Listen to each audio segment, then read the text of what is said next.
ಯಾವ ಚಾನ್ಸು, ಯಾವ ಆಕ್ಟಿಂಗು, ಏನು ಎಲ್ಲಿ ಹೋಗ್ಬೇಕು, ಏನು ನಾಲೆಡ್ಜ್ ಇಲ್ಲ, ಝೀರೋ ನಾಲೆಡ್ಜ್. ಒಬ್ರು ಗೊತ್ತಿಲ್ಲ. ಫಸ್ಟ್ ಸಿನಿಮಾ ಯಾವ್ದು ನಿಮ್ದು? ಫಸ್ಟ್ ಸಿನಿಮಾದಲ್ಲಿ ಕೊಟ್ಟ ಪೇಮೆಂಟ್ ಎಷ್ಟು? ನನ್ನ ಫಸ್ಟ್ ಪಿಕ್ಚರ್ ಹೆಸರೇ ಹೇಳಲ್ಲ. ಅದು ತುಂಬಾ ವೆರಿ ಬ್ಯಾಡ್ ಎಕ್ಸ್ಪೀರಿಯನ್ಸ್. ಅವಕಾಶಗಳಿಗೆ ನಾವು ಒದ್ದಾಡಿದ್ದಿತ್ತು. ರೋಡಲ್ಲಿ ಹೆಂಗ ಅಲ್ದಾಡ್ತಿದ್ದೆ ನಾನು ಅಂತ ಹೇಳಿದ್ರೆ, ಹೋಗ್ಬಿಡೋಣ ಸಾಕು, ನನ್ನ ಮತ್ತು ಅದೇ ಹೋಟೆಲ್ ಗಿಟಲ್ ಕೆಲಸ ಮಾಡೋಣ ಅಂತ ಅನ್ಸಿಲ್ವಾ? ಲೈಫಲ್ಲಿ ಇದು ಬೇಕು ಅಂತ ನಾನು ಹೊರಡಬೇಕು. ಫಸ್ಟ್ ನಾನೀಗ ಹೊರಟ್ರೆ ಕಡ್ಡಿ ಕೂಡ ನಂಗೆ ಸಹಾಯ ಮಾಡ್ಬಿಡ್ತದೆ. ಹೀರೋ ಆದ್ರಿ ಮತ್ತೆ ವಿಲನ್ ಆದ್ರೆ ನಿಮಗೆ ಕಂಫರ್ಟ್ ಝೋನ್ ಯಾವುದು? ನಾನು ನನ್ನ ಶುಕ್ರವಾರಕ್ಕೋಸ್ಕರ ಸಿಕ್ಕಾಪಟ್ಟೆ ಫೈಟ್ ಮಾಡಿದೆ. ಆ ಫ್ರೈಡೆ ಅಷ್ಟೊಂದು ಗುಡ್ ಫ್ರೈಡೆ ಆಗಲಿಲ್ಲ. ಸೊ ಈಗ ನಿಮ್ದು ಎರಡು ಬಾಕಿ ಇದೆ, ಒಂದು ಡೈರೆಕ್ಷನ್, ಒಂದು ಪ್ರೊಡಕ್ಷನ್. ಸರ್, ನನ್ನ ಜೀವನದಲ್ಲಿ ನಾನು ಯಾವತ್ತೂ ಆಕ್ಷನ್ ಕಟ್ ಹೇಳಲ್ಲ. ನಿರ್ದೇಶನ ಇದೆಯಲ್ಲ ಸರ್, ಅದು ಈಸಿ ಜಾಬ್ ಅಲ್ವೇ ಅಲ್ಲ. ಬೆಂಗಳೂರಿಗೆ ಬಂದ ತಕ್ಷಣ ಎಲ್ಲದೂ ಸುಲಭ ಅನ್ಸಲ್ಲ. ಒಂದಿನ ಒಂದು 10 ರೂಪಾಯಿ ಹತ್ತತ್ರ ಕಳ್ಕೊಂಡ್ಬಿಡ್ತೀನಿ ನಾನು. ಓನರ್ ನಾಯಿ ಹೊಡೆದಂಗೆ ಹೊಡಿತಾರೆ ನನಗೆ. ನೀವು ಬಿಲೀವ್ ಮಾಡಲ್ಲ ಸರ್, ಮಕ ಮೂತಿಲ್ಲ ಕಿತ್ತು ಬ್ಲಡ್ ಎಲ್ಲ ಬಂದ್ಬಿಡ್ತೀನಿ ನನಗೆ. ಸ್ವಾಭಿಮಾನನ ಕೂಡ ಅಡಾಕ್ಬಿಟ್ಟಿದ್ದೀನಿ ಲೈಫಲ್ಲಿ ನಾನು. ನಮಗೆ ಮದುವೆ ಊಟ ಎಲ್ಲ ನೀರು ಕುಡ್ದಂಗೆ ಹೋಗಿ ಊಟ ಮಾಡ್ಕೊಂಬರೋದು ಸರ್. ಹಂಗೆ ಕೇಳಿದಷ್ಟೇ ಸರ್, ಎರಡು ಹಿಂಗೆ ಮನೆ ಅಲ್ಲಿ ಅಂತ ಹೇಳಿದೆ, ಯಾತಂಗೆ ಬಡ್ ಅಂತ ಹೊಡೆದ್ರು. ಈ ಡ್ಯಾಶ್ ನನ್ನ ಮಗ ಏನೋ ಕದ್ಬಿಟ್ಟು ಅನ್ಕೊಂಡು ಆಲ್ರೆಡಿ ತೆಗಿಯೋ ಅದನ್ನ ಅಂತಂದ್ರು. ಸೊ ವರ್ಧನ್ ಆರಂಭದಲ್ಲಿ ಬಂದಾಗ ಕಾಲೆಳೆಯರು ಇದ್ರ, ಈಗ ಕಾಲು ಎಳಿತಾ ಇದಾರ? ಕಾಲೆಳೆಯರು, ಅವಮಾನ ಮಾಡೋರು ಎಲ್ಲ ಇಲ್ಲ ಅಂತ ಹೇಳಿದ್ರೆ ಲೈಫಲ್ಲಿ ಏನು ಮಾಡಕ್ ಸಾಧ್ಯ ಇಲ್ಲ. ಹಚ್ಚಿದ್ರೆ ತಾನೇ ಉರಿಯ ದಗ ದಗ ದಗ ಅಂತೇಳಿ ಬೆಕ್ಕಿ ಹಚ್ಚಲಿ, ಉರಿದು ಬಿಡಣ, ಉರಿಸ್ಬಿಡಣ ಅಷ್ಟೇ, ಇದೇನಿಲ್ಲ. ನೀವು ತುಂಬಾ ರವಿಚಂದ್ರನ್ ಸರ್ ಅಭಿಮಾನಿ. ನನ್ನ ಜೀವನದಲ್ಲಿ ನನ್ನ ತಂದೆ ತಾಯಿ ಬಿಟ್ರೆ ನಾನು ಇನ್ನೊಬ್ರನ್ನ ಬಹಳ ಇಷ್ಟಪಡ್ತೀನಿ ಅಂತ ಹೇಳಿದ್ರೆ ಅದು ರವಿಚಂದ್ರನ್ ಸರ್. ವರ್ಧನ್ಗೆ ಬೇರೆ ಭಾಷೆಯಿಂದ ಆಫರ್ ಬರಲಿಲ್ಲ. ನನ್ನ ತಾಯಿನ ಬಿಟ್ಟು ಬೇರೆ ತಾಯಿನ ಹುಡ್ಕಕ್ಕೆ ನಾನು ಹೋಗಲ್ಲ. ನಾನು ನನ್ನ ತಾಯಿ ಹತ್ರನೇ ಊಟ ಮಾಡೋದು, ನನ್ನ ತಾಯಿ ಮಾಡಲಲ್ಲೇ ಮಲ್ಗೋ.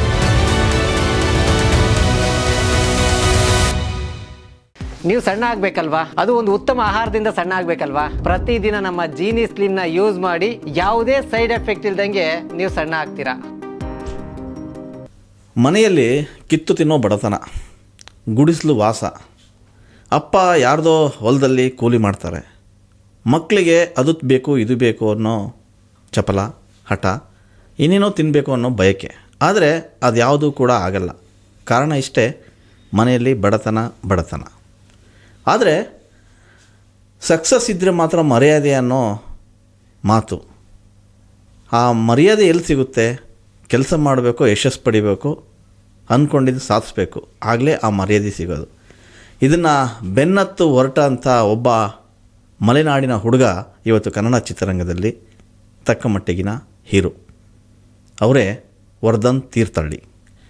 ವರ್ಧನ್ ತೀರ್ಥಹಳ್ಳಿ ಬಗ್ಗೆ ಹೇಳಬೇಕು ಅಂತಂದರೆ, ಅವರು ಕೂಡ ಸುಲಭವಾಗಿ ಕನ್ನಡ ಇಂಡಸ್ಟ್ರಿಗೆ ಬರಲಿಲ್ಲ. ಸಾಕಷ್ಟು ಏಳು ಬೀಳುಗಳನ್ನು ಕಂಡುಕೊಳ್ತಾರೆ. ಆರಂಭದಲ್ಲೇ ತುಂಬ ಕಷ್ಟದ ದಿನಗಳನ್ನು ಸವಿಸ್ತಾರೆ. ಅದಷ್ಟೇ ಅಲ್ಲ, ಇಲ್ಲೂ ಕೂಡ ಅವಮಾನಗಳನ್ನು, ಕಣ್ಣೀರನ್ನು ಹಾಕುತ್ತಾ ಇಂಡಸ್ಟ್ರಿ ಸವಾಸ ಸಾಕು ಅನ್ನೋ ಮಟ್ಟಕ್ಕೆ ಬಂದರೂ ಕೂಡ ನಾನು ಮತ್ತೆ ಇಲ್ಲಿ ನಿಂತ್ಕೊಂಡು ಸಾಧನೆ ಮಾಡಬೇಕು ಅಂತ ನಿಂತ್ಕೊಂಡು ಹೊರಡ್ತಾರೆ. ಹಾಗಾಗಿ ಕಳೆದ 13-14 ವರ್ಷಗಳಿಂದ ಕನ್ನಡ ಚಿತ್ರರಂಗದಲ್ಲಿ ಗಟ್ಟಿಯಾಗಿ ನೆಲೆ ನಿಂತು ಸುಮಾರು 50ಕ್ಕೂ ಹೆಚ್ಚು ಸಿನಿಮಾಗಳಲ್ಲಿ ತರಹೇವಾರಿ ಪಾತ್ರಗಳ ಮೂಲಕ ಗಮನ ಸೆಳೀತಾರೆ. ಒಂದು 3-4 ಸಿನಿಮಾ ಮೇನ್ ಲೀಡ್ ಅಂದರೆ ಹೀರೋ ಆಗಿ ಕಾಣಿಸ್ಕೊಳ್ತಾರೆ. ಇವತ್ತಿಗೂ ಕೂಡ ಅವರು ಅದೇ ಕಲರ್ಫುಲ್ ರಂಗದಲ್ಲಿ ತಮ್ಮ ಲೈಫನ್ನು ಕಲರ್ಫುಲ್ಲಾಗಿ ಮಾಡ್ಕೊಂಡಿದ್ದಾರೆ. ಅವ್ರ ಹತ್ರ ಒಂದಿಷ್ಟು ಮಾತಾಡ್ತಾ ಹೋಗೋಣ. ವರ್ಧನ್ ಸರ್, ಹೇಗಿದ್ದೀರಿ? ಚೆನ್ನಾಗಿದೆ ಸರ್. ಪಾಡ್ಕಾಸ್ಟ್ಗೆ ಸ್ವಾಗತ. Thank you sir. ನೀವು ಹೇಗಿದ್ದೀರಿ? ಚೆನ್ನಾಗಿದ್ದೀನಿ ವರ್ಧನ್. ತುಂಬ ದಿನಗಳಿಂದ ನಿಮ್ಮ ಜೊತೆ ಒಂದಿಷ್ಟು ಮಾತುಕತೆ ನಡೆಸ್ಬೇಕಂತ ಇತ್ತು. ಇಷ್ಟು ವರ್ಷ ಬರೀ ಸಿಕ್ಕಾಗ ಹಾಯ್ ಬಾಯ್ ಆಗ್ತಾಯಿತ್ತು. ಈಗ ಒಂದಿಷ್ಟು ನಿಮ್ಮ ಹಳೆಯ ದಿನಗಳನ್ನು ನೆನೆಸ್ಕೊಂಡು ಇಂಡಸ್ಟ್ರಿಯ ಒಂದಿಷ್ಟು ಒಳ್ಳೆಯ ದಿನಗಳನ್ನು ಕೂಡ ಮೆಲುಕು ಹಾಕ್ತಾ ಹೋಗೋಣ. ವರ್ಧನ್ ತೀರ್ಥಹಳ್ಳಿ ಅಂತ ಹೆಸರು, ಊರ ಹೆಸರು ಇದೆ, ವರ್ಧನ್ ಅಷ್ಟೇ. ನೀವ್ಯಾರು ತೀರ್ಥಹಳ್ಳಿ ತೀರ್ಥಹಳ್ಳಿ ಅಂತ ಹೇಳ್ಕೊಂಡ್ರಿ? ಓಕೆ. ಮೂಲತಃ ವರ್ಧನ್ ಎಲ್ಲಿನವರು? ಅವ್ರು ಓದಿದ್ದೆಲ್ಲಿ? ಏನು ಓದಿದ್ರು? ಆಮೇಲೆ ಒಂದು ಆಸೆ ಇರುತ್ತಲ್ಲ ಸಿನಿಮಾ ನಟನೆ ಅಂತ, ಬಂದಿದ್ದು ಹೇಗೆ? ನಮ್ಮದು ಮೂಲ ತೀರ್ಥಹಳ್ಳಿ ಹತ್ರ ನಿಮಗೆ ಮಂಡಗದ್ದೆ ಅಂತ ಒಂದು ಊರು ಸಿಗುತ್ತೆ. ತೀರ್ಥಹಳ್ಳಿಗಿಂತ ಹಿಂದೆ ಮಂಡಗದ್ದೆಯಿಂದ 5 ಕಿಲೋಮೀಟರ್ ಹೋದರೆ 23ನೇ ಮೈಲಿಕಲ್ ಅಂತ ಒಂದು ಬಸ್ ಸ್ಟ್ಯಾಂಡ್ ಹೆಸರು ಅದು. ಅಲ್ಲಿಂದ ಒಂದು 8 ಕಿಲೋಮೀಟರ್ ಒಳಗಡೆ ಹೋದರೆ ಬಿದರಹಳ್ಳಿ ಮತ್ತು ಮುಗೋಂಡ್ಗ ಅಂತ ಇದೆರಡೂ ಸೇರಿ ಒಂದೇ ಊರದು. ಒಂದೇ ಊರು. ಒಂದು ಆಗಿನ ಟೈಮ್ ಒಂದು 10 ಮನೆ ಇತ್ತು, 10-12 ಮನೆ. ನಾವು ಚಿಕ್ಕ ಇರ್ಬೇಕಾದ್ರೆ ಈಗೊಂದು 30 ಮನೆ ಇರ್ಬೋದು ಹತ್ತತ್ರ ಆ ಊರಿಂದೆಲ್ಲ ಸೇರಿದ್ರೆ. ಇದು ಮೇನ್ ಊರು. 3 ಜನ ಮಕ್ಕಳು ನಾವು, ನಮ್ಮ ಅಪ್ಪಂಗೆ. ನಾನು, ನಮ್ಮ ಅಣ್ಣ, ನನ್ನ ತಮ್ಮ. ಓದಿದ್ದು ನಾನು ಸಿಕ್ಕಾಪಟ್ಟೆ ಓದ್ಬಿಟ್ಟಿದ್ದೀನಿ. ಭಯಂಕರ ಓದಿದ್ರಿ? ಭಯಂಕರ ಓದಿದ್ದೀನಿ ನಾನು ಓದಿದ್ದು ಆಕ್ಚುಲಿ ಬರೀ 10th. ಬಟ್ 10th ಒಂದು ಸಿಕ್ಕಾಪಟ್ಟೆ ಓದಿ. ಯಾಕೆ ಅಂತ ಹೇಳಿದ್ರೆ 10th ಸಿಕ್ಕಾಪಟ್ಟೆ ಓದಿನಿ. ಅದ್ ಹೆಂಗೆ ಅಂತ ಹೇಳಿದ್ರೆ ಸ್ಕೂಲ್ ನ ಹೇಳ್ತಿರೋದು, 1ನೇ ಕ್ಲಾಸಿಂದ 4ನೇ ಕ್ಲಾಸ್ ವರೆಗೂ ಒಂದು ಸ್ಕೂಲು, 5ನೇ ಕ್ಲಾಸ್ ಒಂದು ಸ್ಕೂಲು, 6, 7 ಒಂದು ಸ್ಕೂಲು, 8, 9 ಒಂದು ಸ್ಕೂಲು, 10 ಒಂದು ಸ್ಕೂಲ್, ಇನ್ನೊಂದು ಸ್ಕೂಲ್. ಅಲ್ಲಿಂದ ಇಲ್ಲಿಗಿಂದ. ಅದಕ್ಕೆ ಕಾರಣನೂ ತುಂಬಾ ಇದೆ. ಅದಕ್ಕೆ ಮೋಸ್ಟ್ಲಿ ಕಾರಣ ನಮ್ಮ ಅಪ್ಪನ ಬಡತನ ಇರ್ಬೋದು ಮೋಸ್ಟ್ಲಿ. ನಾವೆಲ್ಲ ಓದಿದ್ದು ಅಜ್ಜಿ ಮನೆಯಲ್ಲಿ, ಹಾಸ್ಟೆಲ್ ಅಲ್ಲಿ, ಅಲ್ಲೆಲ್ಲ ಓದಿತ್ತು. ಅಲ್ಲಿಂದ ಅಲ್ಲಿ ಹಾಕು, ಇಲ್ಲಿ ಇಲ್ಲಾಗಿಲ್ಲ ಅಂದ್ರೆ ಅಲ್ಲಿ ತೊಗೊಂಡು ಹಾಕು, ಇಲ್ಲಿಂದ ಅವ್ರ ಮನೇಲಿ ಆಗಿಲ್ಲ ಅಂದ್ರೆ ಈಗ ಯಾರ ಮೇಲೆ ಬೇರೆ ಮೇಲೆ ಬಿಟ್ಕೋಬೇಕಲ್ಲಪ್ಪ. ಕರೆಕ್ಟ್. ಮಾವನ ಮೇಲೆ, ಅಜ್ಜಿ ಮನೇಲಿ ಹಾಕು, ಅಜ್ಜಿ ಮನೆ ಮಾವನ ಮೇಲೆ ಕರ್ಕೊಂಡು ಇಲ್ಲಿ. ಆಮೇಲೆ ನಾವು ಇಲ್ಲಿ ಸ್ಕೂಲ್ಗೆ ಹೋಗ್ಬೇಕು ಅಂತ ಹೇಳಿದ್ರೆ ಹತ್ತತ್ರ ನಾವು 10-13 ಕಿಲೋಮೀಟರ್, 14 ಕಿಲೋಮೀಟರ್ ನಡೀಬೇಕು, ವಾಕ್ ಮಾಡಲೇಬೇಕು. ಸೊ ಹಂಗಾಗಿ ಅಲ್ಲೆಲ್ಲ ಬೇರೆ ಬೇರೆ ಕಡೆ ಅಲ್ಲಿ ಓದಿ ಲಾಸ್ಟ್ 10th ತಿರ್ಗಾ ನಾನು ಮನೆಗೆ ಹೆಂಗ್ ನೋಡಿ, ನಾನು ನಮ್ಮ ಊರಿಗೆ ಈಗೆಲ್ಲ ನಾವೆಲ್ಲ ಸಾಮಾನ್ಯ ಬೇರೆಲ್ಲ ಅಜ್ಜಿ ಮನೆಗೆ ಹೋಗ್ತಾರೆ ಊರಿಗೆ ರಜಕ್ಕೆ ಅಂತೇಳಿ. ನಾವು ನಮ್ಮನೆ ಬರ್ತಿದ್ವಿ ರಜಕ್ಕೆ ಅಂತೇಳಿ. ನಮ್ಮ ಮನೆಗೆ 2 ತಿಂಗಳು ಇದ್ಬಿಟ್ಟು ಮತ್ತೆ ಅಜ್ಜಿ ಮನೆಗೆ ಹೋಗ್ತಾ ಇದ್ವಿ. ಬಟ್ 1ನೇ ಕ್ಲಾಸಿಂದ 4ನೇ ಕ್ಲಾಸ್, 5ನೇ ಕ್ಲಾಸ್ ನಮ್ಮಲ್ಲೇ ಓದಿದ್ದು ನಾನು ಚಿಕ್ಕ ಹುಡುಗ. ಆಮೇಲೆ ಸ್ಕೂಲಲ್ಲಿ ಚೇಂಜ್, ಆಮೇಲೆ ಹಾಸ್ಟೆಲ್, ಹಂಗೆ ಸರ್. ಓಕೆ. ಈ ಎಲ್ಲರಿಗೂ ಬಂದಂಗೆ ನಿಮಗೂ ಕೂಡ ಯಾಕೆ ಸಿನಿಮಾ ಆಸಕ್ತಿ ಬಂತು ಸರ್? ಸಿನಿಮಾ ನನಗೆ, ನಾನು 6ನೇ ಕ್ಲಾಸ್ ಇದ್ದಾಗ ಫಸ್ಟ್ ಟಿವಿ ನೋಡಕ್ ಹೋಗಿದ್ದು. ಫಸ್ಟ್ ನಂಗೆ ಸಿಕ್ಕಿದ್ದು ಟಿವಿ. ಅದು ನಮ್ಮ ಅಜ್ಜಿ ಮನೇಲಿ ಮಾಸ್ತಿಕಟ್ಟೆ ಅಂತ ಊರದು. ಅವ್ರ ಮೇಲೆ ಟಿವಿ ಇರ್ಲಿಲ್ಲ ಅವಾಗ. ಅಲ್ಲಿ KPC ಅಂತೇಳಿ ಕ್ವಾರ್ಟರ್ಸ್, KPC ಗೊತ್ತಿರ್ಬೋದು ನೀವು, ಮಾಸ್ತಿಕಟ್ಟೆ ಅಲ್ಲೆಲ್ಲ ಇತ್ತು ಅವಾಗ. ಅಲ್ಲಿ ಟಿವಿ ಹತ್ರ ಇತ್ತು. ಆ KPC 1000 ಮನೆ ಇರೋದಲ್ಲಿ, ಕರ್ನಾಟಕ ಪವರ್ ಕಾರ್ಪೊರೇಷನ್. ಹೌದು, ಕರ್ನಾಟಕ ವಿದ್ಯುತ್ ನಿಗಮ ಅದು. ಫಸ್ಟ್ ಟಿವಿಲಿ ನೋಡಿದ ತಕ್ಷಣ ಇವರೆಲ್ಲ ಯಾರು, ಯಾಕೆ ಇವರೆಲ್ಲ ಟಿವಿಲಿ ಬರ್ತವ್ರೆ, ನಾನ್ ಯಾಕೆ ಬರ್ತಾ ಇಲ್ಲ, ನಮ್ಮ ಅಜ್ಜ ಯಾಕೆ ಬರ್ತಿಲ್ಲ, ನಮ್ಮ ಚಿಕ್ಕಪ್ಪ ಯಾಕೆ ಬರ್ತಿಲ್ಲ, ಟಿವಿ ಫಸ್ಟ್ ತಲೆಗೆ ಓಡಿದ್ದೆ ಅದು. ಇದ್ರೊಳಗಡೆ ನಾನು ಬರ್ಬೇಕಲ್ಲ, ಇದ್ರೊಳಗಡೆ ಟಿವಿ ಒಳಗಡೆ ಹೆಂಗ್ ಬರೋದು, ಇದ್ರೊಳಗೆ ಹೆಂಗ್ ಬರ್ಬೋದು, ಹೆಂಗ್ ಆಗುತ್ತೆ, ಇದೆಲ್ಲ ಹೆಂಗ್ ಸಾಧ್ಯ, ಇವರೆಲ್ಲ ಯಾರು ಹೆಂಗ್ ಬರ್ತಾವ್ರಲ್ಲ ಟಿವಿಲಿ. ಅಂದ್ರೆ ಯಾರು ಆಕ್ಟರ್ಗಳೆಲ್ಲ ಗೊತ್ತಿಲ್ಲ, ಆಕ್ಟರ್ಸ್ ಎಲ್ಲ ಗೊತ್ತಿಲ್ಲ. ಸಿನಿಮಾದ ಐಡಿಯಾ ಇತ್ತು, ಅಂದ್ರೆ ಅದ್ರ ಬಗ್ಗೆ ತುಂಬಾ ಜಾಸ್ತಿ ಎಲ್ಲ ಐಡಿಯಾ ಇರಲಿಲ್ಲ. ಟಿವಿ ಒಳಗಡೆ ನಾನು ಬರ್ಬೇಕಲ್ಲ ಹೆಂಗಾರು ಮಾಡಿ, ಅಂದ್ರೆ ಆಕ್ಟ್ ಮಾಡ್ಬೇಕು ಅದೆಲ್ಲ ತಾಟಿಲ್ಲ. ಬಟ್ ಟಿವಿಲಿ ಬರ್ಬೇಕನ್ನೋ ಕಾನ್ಸೆಪ್ಟ್ ಅಷ್ಟೇ ತಲೆಯಲ್ಲಿ ಬಂದಿದ್ದು. ಅವಾಗ ಶುರುವಾಗಿದ್ದು ಕನ್ಸೋದು. ಅವಾಗಿಂದ ಶುರುವಾಗಿ ಇಲ್ಲಿವರೆಗೂ ಬಂದಿದ್ದೀನಿ. ಓಕೆ. ಇನ್ನೂ ಸ್ವಲ್ಪ ಹಿಂದೆ ಹೋದರೆ ನೀವು ತುಂಬ ಅಪ್ಪನ ಬಗ್ಗೆ ಹೇಳ್ತಾ ಇದ್ರಿ. ಅಪ್ಪ ಬೇರೆ ಎಲ್ಲೋ ಕೂಲಿ ಕೆಲಸ ಮಾಡ್ತಾ ಇದ್ರು, ನಮ್ಮನ್ನು ಓದಿಸಿದ್ರು, ತುಂಬ ಕಷ್ಟದಲ್ಲಿ ಬದುಕನ್ನ ಕಳೆದ್ವಿ. ತುಂಬ ಕಷ್ಟ ಅಂತಂದರೆ ಊಟಕ್ಕೂ ಮಾಡೋಕ್ಕೂ ಯೋಚನೆ ಮಾಡ್ತಾ ಇದ್ದಂಥ ಸ್ಥಿತಿಗತಿ. ಹೌದು. ಅದು ಸರ್, ಈಗ ನಮ್ಮ ತಂದೆಗೆ 6 ಜನ ತಮ್ಮಂದ್ರು. ಎಲ್ಲರೂ ಬೇರೆಯವ್ರ ಮೇಲೆ ಕೆಲಸ ಮಾಡಾಕಿದ್ದು. ಊರಲ್ಲಿ ಸಾಹುಕಾರರು ಇರ್ತಾರಲ್ಲ, ಅವ್ರ ಜಮೀನಲ್ಲಿ, ಅವ್ರದೊಂದು ಜಮೀನು ಇರುತ್ತೆ. ಅವ್ರ ಜಮೀನಲ್ಲೇ ಜಾಗ ಕೊಟ್ಟು ಅಲ್ಲೇ ಒಂದು ಚಿಕ್ಕದ ಮನೆ ಕಟ್ಕೊಂಡಿದ್ದು. ಅಲ್ಲೇ ಆ ಥರದ್ದು ಎಲ್ಲರೂ ಇದ್ದಿದ್ದು ಹಂಗೇನೆ. ನಮ್ದು ಇದ್ದಿದ್ದು ಹಂಗೇನೆ. ಫ್ಯಾಮಿಲಿ, ನಮ್ಮ ತಂದೆ ತಾಯಿ ಬೇರೆ ಎಲ್ಲ ಅಣ್ಣ ತಮ್ಮರೆಲ್ಲ ಬೇರೆ ಬೇರೆ ಆದ್ಮೇಲೆ ಅವರು, ನಮ್ಮಪ್ಪ ನಮ್ಮಮ್ಮ ನಮ್ಮನ್ನ ಕರ್ಕೊಂಡು ಹೋಗಿ ಬೇರೆ ಒಂದು ಸಣ್ಣ ಗುಡಿಸ್ಲು ತರ ಕಟ್ಕೊಂಡು, ಗುಡಿಸ್ಲು ಲಿಟರಲಿ ಗುಡಿಸ್ಲೇ ಅದು. ಗುಡಿಸ್ಲು ಅಂದ್ರೆ ಬಿದ್ರದೆಲ್ಲ ಬರುತ್ತೆ ಗೊತ್ತಾ, ಊರ್ ಕಡೆ ಬಿದ್ರು ಅಂತ ಮಲೆನಾಡು ಕಡೆ ಬರುತ್ತೆ. ಆ ಬಿದ್ರನ್ನ ದಬ್ಬೆ ಎಲ್ಲ ತಗೊಂಡು ಹಿಂಗ್ ಸುತ್ತಲೂ ಹಿಂಗ್ ಹೊಡೆದ್ರೆ, ಅದಕ್ಕೆ ತಿರ್ಗಾ ಮಣ್ಣು ಹೊಡೆದ್ರೆ ಅದು ಗೋಡೆ ತರ ಅದ್ರ ಮೇಲ್ಗಡೆ ಈ ಅಡಿಕೆ ಮರದ್ದು ಸೋಗೆ ಅಂತ ಬರುತ್ತೆ, ಅದನ್ನ ಹಾಕಿದ್ರೆ ಸೋಗೆ ತರ ಬರುತ್ತೆ. ಆ ತರದ ಮನೆ ಕಟ್ಕೊಂಡು ಅಲ್ಲಿ 3 ಜನ ಮಕ್ಕಳನ್ನ ಬಿಟ್ಕೊಂಡು ಸಾಕೊಂಡು, ಊಟ ತಿಂಡಿಗೂ ಅಂದ್ರೆ ಹೇಳ್ದಲ್ಲ, ಈಗ ಅಜ್ಜಿ ಮನೆಗಳು ಓದೋಕ್ ಹೋಗೋ ಕಾರಣ ನಾವು ಎಜುಕೇಶನ್ ಜಾಸ್ತಿ, ಅಟ್ಲೀಸ್ಟ್ ಮಕ್ಕಳಲ್ಲಿದ್ರೆ ಒಳ್ಳೆ ಊಟ ತಿಂಡಿ ಮಾಡ್ಕೊಂಡು ನಿಮ್ದಾಗ ಊಟ ಮಾಡ್ಕೊಂಡು, ನಾವು ಗಂಡ ಹೆಂಡತಿ ಹೆಂಗೋ ಕಷ್ಟಪಟ್ಟರು ಪರವಾಗಿಲ್ಲ, ಅಟ್ಲೀಸ್ಟ್ ಮಕ್ಕಳಾರು ಎಲ್ಲೋ ಖುಷಿಯಾಗಿ ಊಟ ತಿಂಡಿ ಮಾಡ್ಕೊಂಡು ಚೆನ್ನಾಗಿರ್ಲಿ ಅನ್ನೋ ಕಾರಣ ಕರ್ಕೊಂಡು ಹೋಗಿ ಬಿಟ್ಟಿದ್ದ ನಮ್ಮನಲ್ಲಿ. ಓಕೆ, ಅದೆಲ್ಲ ಲೈಫ್ ಪ್ರೊಸೆಸ್ ಎಲ್ರಿಗೂ, ನಂಗೆ ಒಬ್ಬನಿಗೆ ಇರ್ಲಿಲ್ಲ, ಅಕ್ಕಪಕ್ಕ ಮನೇಲಿ ಹುಡುಗರಿಗೆ ಇತ್ತು. ಆತರ ಒಂದು 5-6 ಅವರು ನಮ್ಮ ತರ ಕೆಲಸ ಮಾಡ್ತಿರೋರು. ಆತರ ಜೀವನ ನಮ್ಮ ಅಪ್ಪಂಗೆ ಭಾಳ, ಅಂದ್ರೆ ಮೋಸ್ಟ್ಲಿ ನಮ್ಮ ತಂದೆಗೆ ಬಹಳ ಆಸೆ ಇತ್ತು ಅಂತ ಅನ್ಸುತ್ತೆ, ಓದಿಸ್ಬೇಕು ಮಕ್ಕಳನ್ನೆಲ್ಲ ಅಂತೇಳಿ. ಬಟ್ ಅವ್ರು ಬಡತನ ಬಿಡ್ಲಿಲ್ಲ ಅನ್ಸುತ್ತೆ, ಓದಕ್ ಬಿಡ್ಲಿಲ್ಲ ಅನ್ಸುತ್ತೆ. ಬಟ್ ನಮಗ್ ಅಂದ್ರೆ ನಾವು ಈಗ ನಮ್ಮಪ್ಪ ಸ್ವಲ್ಪ ಜೋರು, ಅಂದ್ರೆ ಯಾವ್ದಕ್ಕಾರು ಸ್ಟ್ರಾಂಗ್ ಮನುಷ್ಯ, ಸ್ಟ್ರಾಂಗ್. ಬಡತನ ಹೇಳ್ದಲ್ಲ, ಮಕ್ಕಳು ಆ ಕಷ್ಟದಲ್ಲಿ 3 ಜನ ಮಕ್ಕಳು ಮಾಡ್ಕೊಂಡು ಕಷ್ಟಪಡ, ಅವ್ರ ಗುಣ ಮೋಸ್ಟ್ಲಿ ಅದ್ರಲ್ಲಿ ಸ್ವಲ್ಪ ಜಾಸ್ತಿನೇ ಇತ್ತು ಅಂತ ಅನ್ಸುತ್ತೆ ನನಗೆ. ನಂಗೆ ಅಂದ್ರೆ ನಂಗೆ ಈ ಅಜ್ಜಿ ಮನೆ ಹೋದಕ್ಕೆ ಶುರುವಾಗಿದ್ದ ನಂಗೆ ಅದೇ ಹೇಳ್ದ KPC ಎಲ್ಲ ನೋಡಕ್ ಸ್ಟಾರ್ಟ್ ಮಾಡ್ದಲ್ಲ, ನಾನು ಊರಲ್ಲಿ ನೋಡ್ತಿದ್ದ ಲೈಫ್ಗೂ ಇಲ್ಲಿ ಹುಡುಗರು ನೋಡ್ತಿದ್ದ ಲೈಫ್ಗೂ ಬಹಳ ಡಿಫ್ರೆನ್ಸ್ ಇತ್ತು. ಓಕೆ. ಈ KPC ಹುಡುಗರ ಲೈಫ್ಗೂ ನಮ್ಮ ಹುಡುಗರು, ಹಾ. ಇವರು ಹುಡುಗರು, ನಾವು ಹುಡುಗರು, ಇವ್ರು ಹಿಂಗ್ ಬದುಕ್ತಿದ್ದಾರೆ, ನಾವು ಹಂಗ್ ಬದುಕ್ತಾ ಇದೀವಿ. ವ್ಯತ್ಯಾಸ ಹೆಂಗೆ ಅಂದ್ರೆ ಈಗ ಬಟ್ಟೆ ಬೇಕು ಅಂತ ಹೇಳಿದ್ರೆ, ಈಗ ಮದುವೆ ಮನೆಗೆ ಹೋಗ್ಬೇಕು ಅನ್ಕೊಳ್ಳಿ, ಒಂದೇ ಜೊತೆ ಡ್ರೆಸ್ 3 ಜನಕ್ಕೆ, ನಮ್ಮ ಅಣ್ಣ ತಮ್ಮನಿಗೆ ಆಯ್ತಾ. ಫಸ್ಟ್ ನಮ್ಮ ಅಣ್ಣ ಹೋಗ್ತಾನೆ ಮದುವೆಗೆ, ಬರ್ತಾನೆ, ಡ್ರೆಸ್ ಕೊಡ್ತಾನೆ. ನಾನು ಹೋಗ್ತೀನಿ ಮದುವೆ, ಹೋಗ್ತೀನಿ, ಊಟ ಮಾಡ್ತೀನಿ, ಬರ್ತೀನಿ. ನಮ್ಮ ತಮ್ಮ ಹಾಕೊಂಡು ಹೋಗ್ತಾನೆ, ಇಲ್ಲ ಚಡ್ಡಿ, ಒಂದು ಚಡ್ಡಿ, ಸ್ಕೂಲ್ ಇಲ್ಲ ಸ್ಕೂಲ್ ಡ್ರೆಸ್ ಅಲ್ಲೇ ಹೋಗಿ ಮದುವೆಗೂ ಸ್ಕೂಲ್ ಡ್ರೆಸ್, ಸ್ಕೂಲ್ಗೆ ಡ್ರೆಸ್, ಆ ತರದ್ ಬದುಕಿತ್ತು. ನಂಗೆ ಅನ್ಸೋದು ಇವರೆಲ್ಲ ಇಷ್ಟು. ಈಗ ನೋಡಿ, ಆಮೇಲೆ ಈಗ ಊರ್ಲಿ ಸಾವುಕಾರರ ಮನೇಲಿ ಮಕ್ಳು ಇರ್ತಾರೆ ಗೊತ್ತಾ, ಅವ್ರ ಬಟ್ಟೆ ತಂದು ನಮ್ಮಮ್ಮ ನಮಗ್ ಕೊಡೋರು, ನಮ್ಮಮ್ಮ ಅವ್ರ ಮನೆ ಕೆಲ್ಸಕ್ಕೆ ಹೋಗೋರು, ಅವ್ರ ಮನೇಲಿ ಹಳೆ ಬಟ್ಟೆ ಅವ್ರು ಕೊಡೋರು, ಅದನ್ನ ತಂದು ನಮಗ್ ಕೊಡೋರು. ಪಾಪ ಅವ್ರಿಗೆ ಎಷ್ಟು ನೋವು ಪಟ್ಕೊಂಡು ತಂದು ಕೊಡ್ತಿದ್ರು. ಮಕ್ಳು ಒಳ್ಳೆ ಬಟ್ಟೆ ಹಾಕ್ಲಿ ಆಸೆ ಯಾರಿಗಿರಲ್ಲ, ಅವ್ರಿಗೂ ಇರುತ್ತಲ್ಲ. ನಂಗೆ ಅಲ್ಲಿ ಈ ಮಾಸ್ತಿಕಟ್ಟೆಗೂ ಇಲ್ಲಿ ನಾವು ಊರ್ಲಿ ನಮ್ಮ ಹುಡುಗರು ಅಥವಾ ಅಕ್ಕಪಕ್ಕ ಮನೆ ಹುಡುಗರು, ನಮ್ಮ ಸ್ನೇಹಿತರು ಎಲ್ಲ ಬದುಕಿದ ರೀತಿ ಇತ್ತಲ್ಲ, ಅದು ಬಹಳ ಡಿಫ್ರೆನ್ಸ್ ಅನ್ಸ್ತು. ನಾನು ಹಿಂಗ್ ಬದುಕ್ಬೇಕಲ್ಲ, ಯಾಕೆ ಅವರೆಲ್ಲ ಹಂಗೆ ಬದುಕ್ತಿದ್ದಾರೆ, ಇವ್ರು ಹಿಂಗೆ ಬದುಕ್ತಿದ್ದಾರೆ ಅಂದ್ರೆ ಇದು ಬೇರೆ ಏನೋ ಇದೆ, ಪ್ರೊಸೆಸ್ ಬೇರೆ ಏನೋ ಇದೆ. ಅಂದ್ರೆ ಪ್ರೊಸೆಸ್ ನಂಗೆ ಗೊತ್ತಾಗ್ತಿಲ್ಲ, ಏಜ್ ಸಿಕ್ಕದಲ್ವಾ, ಬಟ್ ಡಿಫ್ರೆನ್ಸ್ ಗೊತ್ತಾಗ್ತಿದೆ ನಂಗೆ. ನಮ್ಮ ಬದುಕಿಗೂ ಅವ್ರ ಬದುಕಿಗೂ ಲೈಫ್ ಏನೋ ಕಾಣ್ತಿದೆ. ಅವ್ರು ಒಳ್ಳೆ ಬಟ್ಟೆ ಹಾಕ್ತಾರೆ, ದಿನಕ್ಕೊಂದು ಡ್ರೆಸ್ ಹಾಕೊಂಡ್ಬರ್ತಾರೆ ಸ್ಕೂಲ್ಗೆ, ನಾವು ಒಂದೇ ಹಾಕೊಂಡು ಹೋಗ್ತೀವಿ. ಈ ಡಿಫ್ರೆನ್ಸ್ ಗೊತ್ತಾದಾಗ ಅಲ್ಲಿ ಹುಟ್ಟಿದ ಫೈರ್ ಐ ಥಿಂಕ್ ಮೋಸ್ಟ್ಲಿ ಇಲ್ಲಿ ಊರಿಗೆ ಕರ್ಕೊಂಡ್ ಬಂದಿದೆ ಅಂತ ಅನ್ಸುತ್ತೆ ನನಗೆ. ಆ ಫೈರ್ ಹುಟ್ಟಿತು, ಅಲ್ಲಿ ಹುಟ್ಟಿದೆ.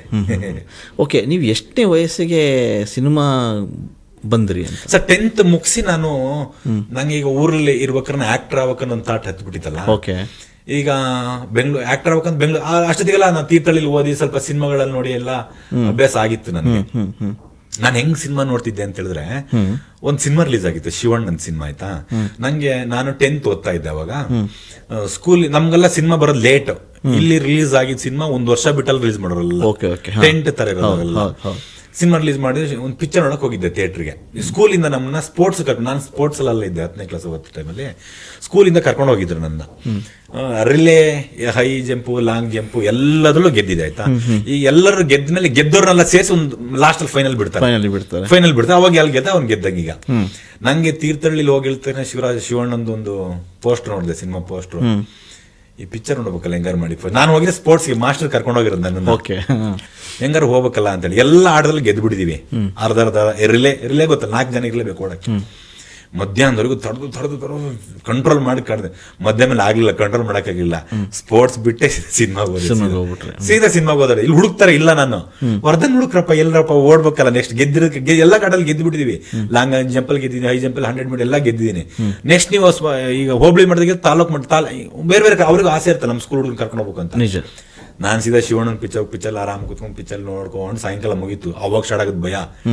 ಸ್ಕೂಲ್ ಹೊಡಿಯಲ್ವ ಸರ್, ನಾನು ಬೆಳಿಗ್ಗೆ ಹೋದ್ರೆ ಮನೆಗೆ ಹೋಗಿ ರಾತ್ರಿ ಹೋಗಿ ಮನೆಗೆ ಹೋದೆ. ಸ್ಕೂಲಲ್ಲಿ 3 ದಿನ ಮನೆಯಿಂದ ಸ್ಕೂಲ್ ಹೋಗ್ತೀನಿ ಅಂತ ಹೇಳ್ಬಿಟ್ಟು ಬರೋದು. ಸ್ಕೂಲ್ ಹೋಗ್ತಿರ್ಲಿಲ್ಲ.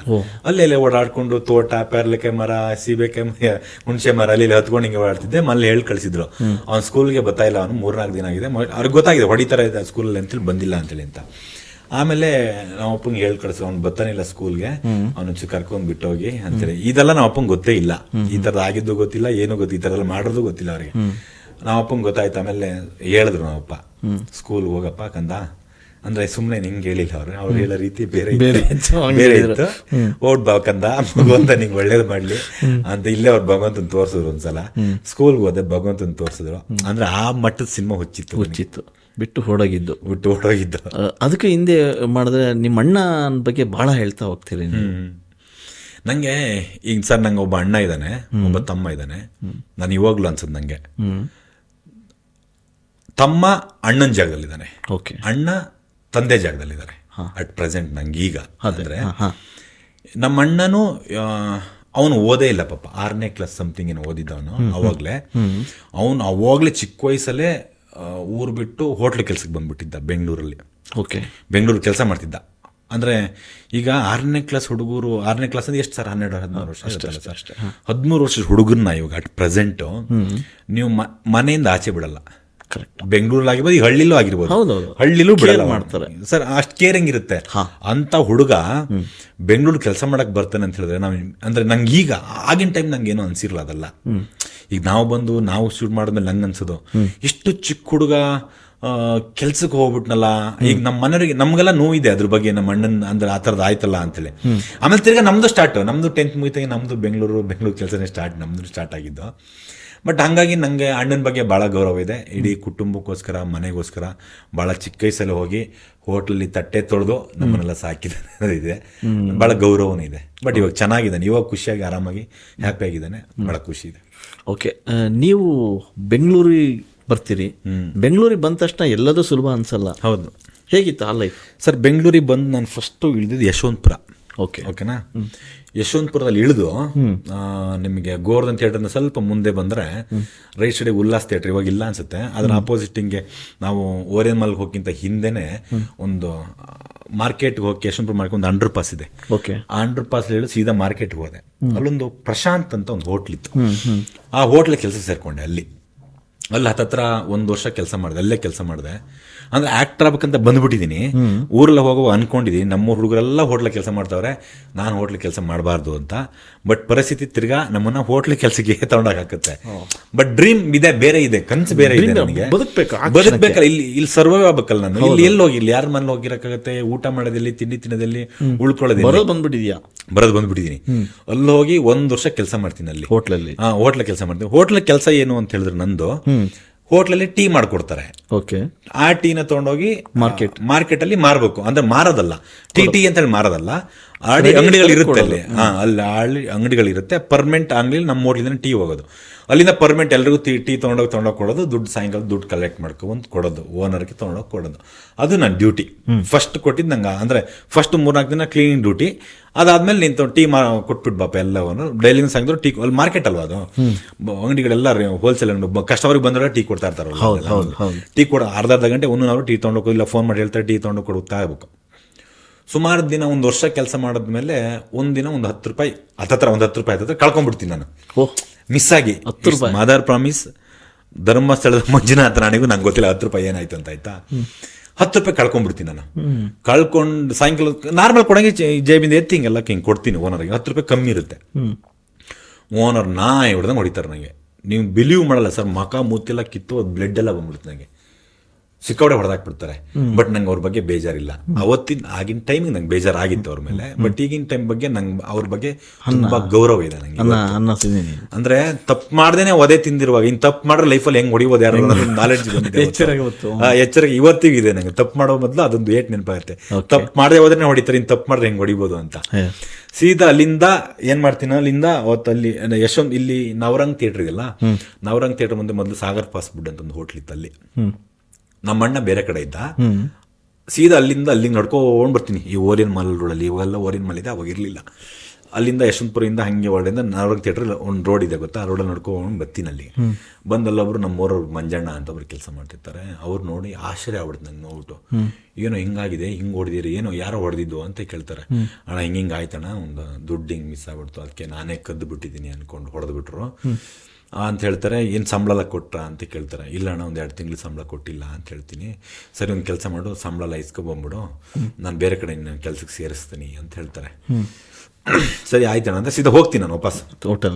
ಹೋಟೆಲ್ಗೆ ಹೋಗಲ್ಲ ವಾಪಸ್, ಸೀದಾ ಹೋಗ್ತೀನಿ. ಈ ಹೊಡೆದ್ರೆ ಏಟ್ ಇರೋದು, ಬೆಳಿಗ್ಗೆ 11 ಗಂಟೆ ಹೊಡೆದ್ರೆ ಏಟು, ಸಾಯಂಕಾಲಗೆಲ್ಲ ಜ್ವರ ಬಂದ್ಬಿಟ್ಟಿರುತ್ತೆ ನನಗೆ. ಈ ಓರಿಯನ್ ಮಾಲ್ ಆಪೋಸಿಟ್ ನಿಮ್ಗೊಂದು ಸರ್ಕಲ್ ಅಲ್ಲಿ ಒಂದು ಪಾರ್ಕ್ ಇದೆ, ಈಗಲೂ ಇದೆ. ಆ ಕಡೆ ರೈಟ್ ಸೈಡ್ ಅದು ಇದೆಲ್ಲ ಇದೆ, ಒಂದು ಸಣ್ಣದ ಪಾರ್ಕ್ ಇದೆ. ನಿಮ್ಗೆ ಅದೆಲ್ಲ ಈಗ ಫುಲ್ ಬೇಲಿ ಕವರ್ ಮಾಡಿದ್ದಾರೆ. ಅವಾಗೆಲ್ಲ ಹಂಗಿರ್ಲಿಲ್ಲ. ಅದು ಹೊರಡೆ ಹೆಂಗೆ ಬೇಕು ಹಂಗೆ ಎತ್ಕೊಂಡು ಎಲ್ಲಿ ಬೇಕಲ್ಲ ಹತ್ತು ಇಳಿಬೋಯಿತು. 3 ದಿನ ಅಲ್ಲೇ ಇರ್ತೀನಿ ನಾನು. ಹೊಡೆದ್ರೆ ಏಟಿಗೆ ಜ್ವರ ಬಂದ್ಬಿಟ್ಟಿರುತ್ತೆ ನಂಗೆ. ಅಲ್ಲೇ ಕೂತು, ಅಲ್ಲೇ ಎದ್ದು, ಅಲ್ಲೇ ಮಲಗಿ, ಅಲ್ಲೇ ಕೂತು, ಅಲ್ಲೇ ಇರ್ತೀನಿ ನಾನು. 3 ದಿನ ಆದ್ಮೇಲೆ ತಿರ್ಗಾ ಇಲ್ಲಿಗೆ ಹೋಗಲ್ಲ, ಸಂಬಳ ತೊಳಕ್ ಹೋಗಲ್ಲ. ತಿರ್ಗಾ ಮತ್ತೆ ವಾಪಸ್ ಅವ್ರ ಹತ್ರನೇ ಹೋಗ್ತೀನಿ, ಮಂಜಣ್ಣ ಹತ್ರನೇ ಹೋಗ್ತೀನಿ. ಏನೋ ಎಲ್ಲೋ ಹೋಗಿದ್ದೆ, ಬರಲಿಲ್ಲಲ್ಲ ಅಂತಂದ್ರು. ಅದೇ ಅಣ್ಣ ಹೋಗ್ಲಿಲ್ಲ, ತಿರ್ಗಾ ಅಲ್ಲಿ ಯಾರೋ ಫ್ರೆಂಡ್ ಮನೆ ಹೋಗಿದ್ದೆ, ಅಲ್ಲೇ ಇದ್ದೆ. ಯಾವ ಫ್ರೆಂಡ್ ಇದ್ದಾರೆ ನಮ್ಗೆ, ಅವ್ರಿಗೆ ಗೊತ್ತಿರುತ್ತಲ್ಲ. ಸರಿ, ಒಂದು ಕೆಲಸ ಮಾಡ, ನೀನು ಇಲ್ಲಿ ಸದಾಶಿವ ನಗರ ಹತ್ರ ಒಂದು ಹೊಸದಾಗಿ ಒಂದು ಹೋಟ್ಲ್ ಓಪನ್ ಆಗಿದೆ ರಾಮಯ್ಯ ಕಾಲೇಜ್ ಹತ್ರ. ಈ ಸಾಗರ್ ಹಾಸ್ಪಿಟ್ಲು ಓನರ್ದೆ ಹೋಟ್ಲ್ ಅದು. ಅಲ್ಲಿ ಹೋಗಿ ಕೆಲ್ಸಕ್ಕೆ ಹೇಳ್ತೀನಿ, ಅಲ್ಲಿ ಸೇರ್ಕೊ ನೀನು ಅಂತ ಹೇಳ್ತಾರೆ. ನನಗೆ ತಲೆಯಲ್ಲಿ ಗೊತ್ತಾ ಇದೆಲ್ಲ ಹೋಗ್ತಿಲ್ಲ, ನಂಗೆ ತಲೆಯಲ್ಲಿ ಆಕ್ಟಿಂಗ್ ಒಂದೇ ಬಟ್ ನೀವು ದಾಡಿ ಬಂದಿಲ್ಲ, ಮೀಸೆ ಬಂದಿಲ್ಲ, ಚೈಲ್ಡ್ ಆರ್ಟಿಸ್ಟ್ ನಾನು ಯಾಕೆ ಚಾನ್ಸ್ ಕೊಡ್ತಾರೆ? ಆಮೇಲೆ ಹೆಂಗ್ ಹೋಗ್ತಾರೆ ನಮ್ಮ ರೂಪ ಲಾವಣ್ಯಗಳೆಲ್ಲ ನೋಡಿದ್ರೆ ತುಂಬಾ ಅದ್ಭುತವಾಗಿದೀವಿ ನೋಡಕ್ಕೆ, ಹೆಂಗ್ ಕೊಟ್ಬಿಡ್ತಾರೆ. ಹಂಗೆಲ್ಲ ಹೋಗಕ್ಕೂ ಆಗಲ್ಲ. ಆಯ್ತಣ್ಣ ಹೋಗ್ತೀನಿ ಅಂತ ಹೇಳ್ತೀನಿ, ಅಲ್ಲೋಗಿ ಕೆಲ್ಸಕ್ಕೆ ಸೇರ್ಕೋತೀನಿ. ಅಲ್ಲೊಂದು ವರ್ಷ ಕೆಲಸ ಮಾಡ್ತೀನಿ.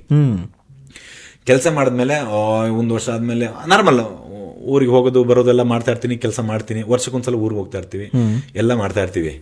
ನಂಗೆ ಅವಾಗ ಮತ್ತೆ ತಿರ್ಗ ಅನ್ಸುತ್ತೆ, ಇದು ಯಾಕೋ ಸರಿ ಹೋಗ್ತಾ ಇಲ್ಲ, ನಮ್ದು ಬೇರೆ ಲೋಕ ಇದೆ, ಇದು ಯಾಕೋ ಚೆನ್ನಾಗಿಲ್ಲ ಇದು ಅಂತ ಹೇಳಿ ಯಾರಿಗೂ ಕೇಳದೆ ಅಲ್ಲಿಂದ ಕೆಲಸ ಬಿಡ್ತೀನಿ. ಊರವ್ರಿಗೆ ಹೇಳಲ್ಲ, ಅಣ್ಣಂಗೆ ಹೇಳಲ್ಲ, ಸೇರ್ಸಿರೋ ಮಂಜಣ್ಣಂಗೂ ಹೇಳಲ್ಲ, ಯಾರಿಗೂ ಹೇಳಲ್ಲ. ಜಾಗ ಖಾಲಿ ಮಾಡ್ತೀನಿ. ಜಾಗ ಖಾಲಿ ಮಾಡ್ಬಿಟ್ಟು ಅಲ್ಲಿಂದ ಸೀದಾ ಈ ನವರಂಗ ವಾಪಸ್ ಬರ್ತಾ ಇರ್ತೀನಿ. ಬರೋ ಟೈಮಲ್ಲಿ ನಿಮಗೆ ದೇವಯ್ಯ ಪಾರ್ಕ್ ಇದೆಯಲ್ಲ, ದೇವಯ್ಯ ಪಾರ್ಕ್ ಅದು ಮೆಟ್ರೋ ಸ್ಟೇಷನ್ ಹರಿಶ್ಚಂದ್ರ ಘಾಟಿಂದ ಮುಂದೆ ಮಲ್ಲೇಶ್ವರಂ ಹೋದ್ಮೇಲೆ ಆ ರೈಲ್ವೆ ಗಾಯತ್ರಿ ನಗರಕ್ಕೆ ಹಿಂದೆ ಆ ರೈಲ್ವೆ ಮಲ್ಲೇಶ್ವರಂ ರೈಲ್ವೆ ಬ್ರಿಡ್ಜ್ ಆದ್ಮೇಲೆ ಒಂದು ಲೆಫ್ಟ್ ಅಲ್ಲಿ ಗಣೇಶನ ದೇವಸ್ಥಾನ ಇದೆ. ಅಲ್ಲಿ ಬಸ್ ಇಳಿತೀನಿ ನಾನು. ಅಲ್ಲಿ ಬಸ್ ಇಳಿದ್ಬಿಟ್ಟು ಅಲ್ಲೊಂದು ಲಾರಿದು ಸಿಮೆಂಟ್ ಲಾರಿದು ಅಂಗಡಿ, ಸಿಮೆಂಟ್, ಚಿಕ್ಕಬಳ್ಳಾಪುರ ಟು ಕನಕಪುರ ಆನ್ ನೋಡುತ್ತೆ. ಅವ್ರ ಹತ್ರ ಹೋಗಿ ಕೆಲಸ ಕೇಳ್ತೀನಿ. ಅಣ್ಣ ಏನಾದ್ರು ಕೆಲಸ ಇದ್ರು ಕೊಡಿ ಅಣ್ಣ, ನಾನು ಕೆಲಸ ಮಾಡ್ತೀನಿ. ಏನು ಕೆಲಸ ಮಾಡ್ತೀಯಪ್ಪ ಅಂತ ಹೇಳ್ತಾರೆ. ಏನಾರು ಕೊಟ್ಟೆ ಅಣ್ಣ, ಮಾಡ್ತೀನಿ, ತೊಂದರೆ ಇಲ್ಲ ನಾನು ಅಂತ ಹೇಳ್ತೀನಿ. ಹೌದಾ, ಹಂಗೆ ಕೆಲಸ ಮಾಡೋ ಮಲ್ಲೇಶ ಬರ ಇಲ್ಲಿ ಅಂತಾರೆ. ಏನು ನಾಳೆ ನೀವು ಕ್ಲೀನರ್ ಹಾಕೊಂಡ್ಬಿಡು ಅಂತಲ್ಲ. Cleaner, lorry cleaner. ಓಕೆನಾ, ಲಾರಿ ಕ್ಲೀನರ್ ಕೆಲಸ ಸೇರ್ಕೋತೀನಿ. ಲಾರಿ ಕ್ಲೀನರ್ ಸೇರ್ಕೊಂಡು ಅಲ್ಲೊಂದು 6-7 ತಿಂಗಳು ಕೆಲಸ ಮಾಡ್ತಾನೆ ಇರ್ತೀನಿ. ನಮ್ದು ಚಿಕ್ಕಬಳ್ಳಾಪುರ, ದೊಡ್ಡಬಳ್ಳಾಪುರ ಟು ಚಿಕ್ಕಬಳ್ಳಾಪುರ ಅದು ಸಿಮೆಂಟ್ ಫ್ಯಾಕ್ಟ್ರಿ ಇದೆ. ಅಲ್ಲಿ ಲೋಡ್ ಆದ್ರೆ ಕನಕಪುರ ಅನ್ಲೋಡ್, ಕನಕಪುರ ಅನ್ಲೋಡ್ ಮಾಡ್ಬೇಕು. ಅಲ್ಲಿ ಸಿಮೆಂಟ್ ಮೂಟೆನ ಇಳಿಸಿದ್ರೆ, ಒಂದು ಲಾರಿ ಮೂಟೆ ಇಳಿಸಿದ್ರೆ 15 ರೂಪಾಯಿ ಕೊಡ್ತಾರೆ ನನಗೆ. ಅಂದ್ರೆ ಕೊಕ್ಕೆಲಿ ಹೊತ್ಕೊಂಡು ಹೋಗೋದಲ್ಲ, ಕೊಕ್ಕೆಲಿ ಬಂದು ಹಿಂಗೆ ಕೊಟ್ಟು ಹೊತ್ಕೊಂಡು ಅವ್ರಿಗೆ ಕೊಟ್ಟರೆ ಅವ್ರ ಅಂಗಡಿ ಹೊತ್ಕೊಂಡು ಹೊರಡೆ ಹಾಕೋತಾರೆ. ಅಲ್ಲಿ ಕೆಲಸ ಮಾಡ್ತಾ ಇರ್ತೀನಿ. ಕೆಲಸ ಮಾಡ್ತಿರೋ ಟೈಮಲ್ಲಿ ಈ ಮಲ್ಲೇಶಣ್ಣ ಇರ್ತಾರೆ ಗೊತ್ತಾ, ಡ್ರೈವರ್ ಮಲ್ಲೇಶಣ್ಣ. ಈ ಹುಣಸ್ನಳ್ಳಿಗೆ ಒಂದು ಸತಿ ಲೋಡ್ ಮಾಡಕ್ ಹೋಗಿರ್ತೀವಿ, ಅಲ್ಲಿ ಫುಲ್ ಎಣ್ಣೆ ಹೊಡೆದ್ಬಿಡ್ತಾರೆ, ಡ್ರಿಂಕ್ಸ್ ಮಾಡ್ಬಿಡ್ತಾರೆ ಅವ್ರು ನೈಟ್. ಹುಣಸ್ನಳ್ಳಿಂದ ಹೊರಡ್ತೀವಿ, ಕನಕಪುರ ರೋಡ್, ಸಣ್ಣದ ರೋಡ್ ಅವಾಗ, ಈಗ ಸ್ವಲ್ಪ ದೊಡ್ಡದಾಗಿ, ಈಗ ದೊಡ್ಡ ರೋಡ್ ಆಗಿದೆ ಈಗ.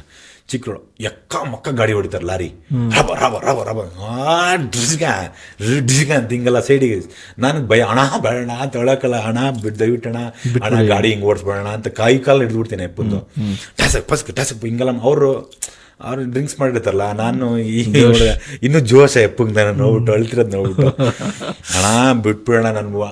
ಅವತ್ತಲ್ಲಿ ಲಾರಿ ಓನರ್ಗೆ ಹೇಳ್ಬಿಟ್ಟು, ಅಣ್ಣ ಇವರು ಗಾಡಿ ಹಿಂಗೆಲ್ಲ ಮಾಡ್ತಾನೆ, ಹೆದರ್ಸ್ತಾಣ ಅಂತೇಳಿ ಓನರ್ ಸಂಬಳ ತೊಗೊಂಡು ಅಲ್ಲಿ ಕೆಲಸ ಬಿಡ್ತೀನಿ. ತಿರ್ಗಾ ಕೆಲಸ ಬಿಡ್ತೀನಿ, ಮತ್ತೆ ಚಿತ್ರರಂಗಕ್ಕೆ ಹೋಗ್ಬೇಕು. ಇನ್ನು ಈ ಮಂಜಣ್ಣನ ಫ್ರೆಂಡ್ ಪ್ರಕಾಶ್ ಅಂತ ಒಬ್ಬರು ಇರ್ತಾರೆ. ಪ್ರಕಾಶ್ ಅಣ್ಣಂಗೆ ಅಲ್ಲಿ ನವರಂಗ್ ಥಿಯೇಟರ್ ಪಕ್ಕದಲ್ಲೇ ಒಂದು ಹೋಟ್ಲಿದೆ, ಇವಾಗಲೂ ಇದೆ ಅನ್ಸುತ್ತೆ ಹೋಟ್ಲದು.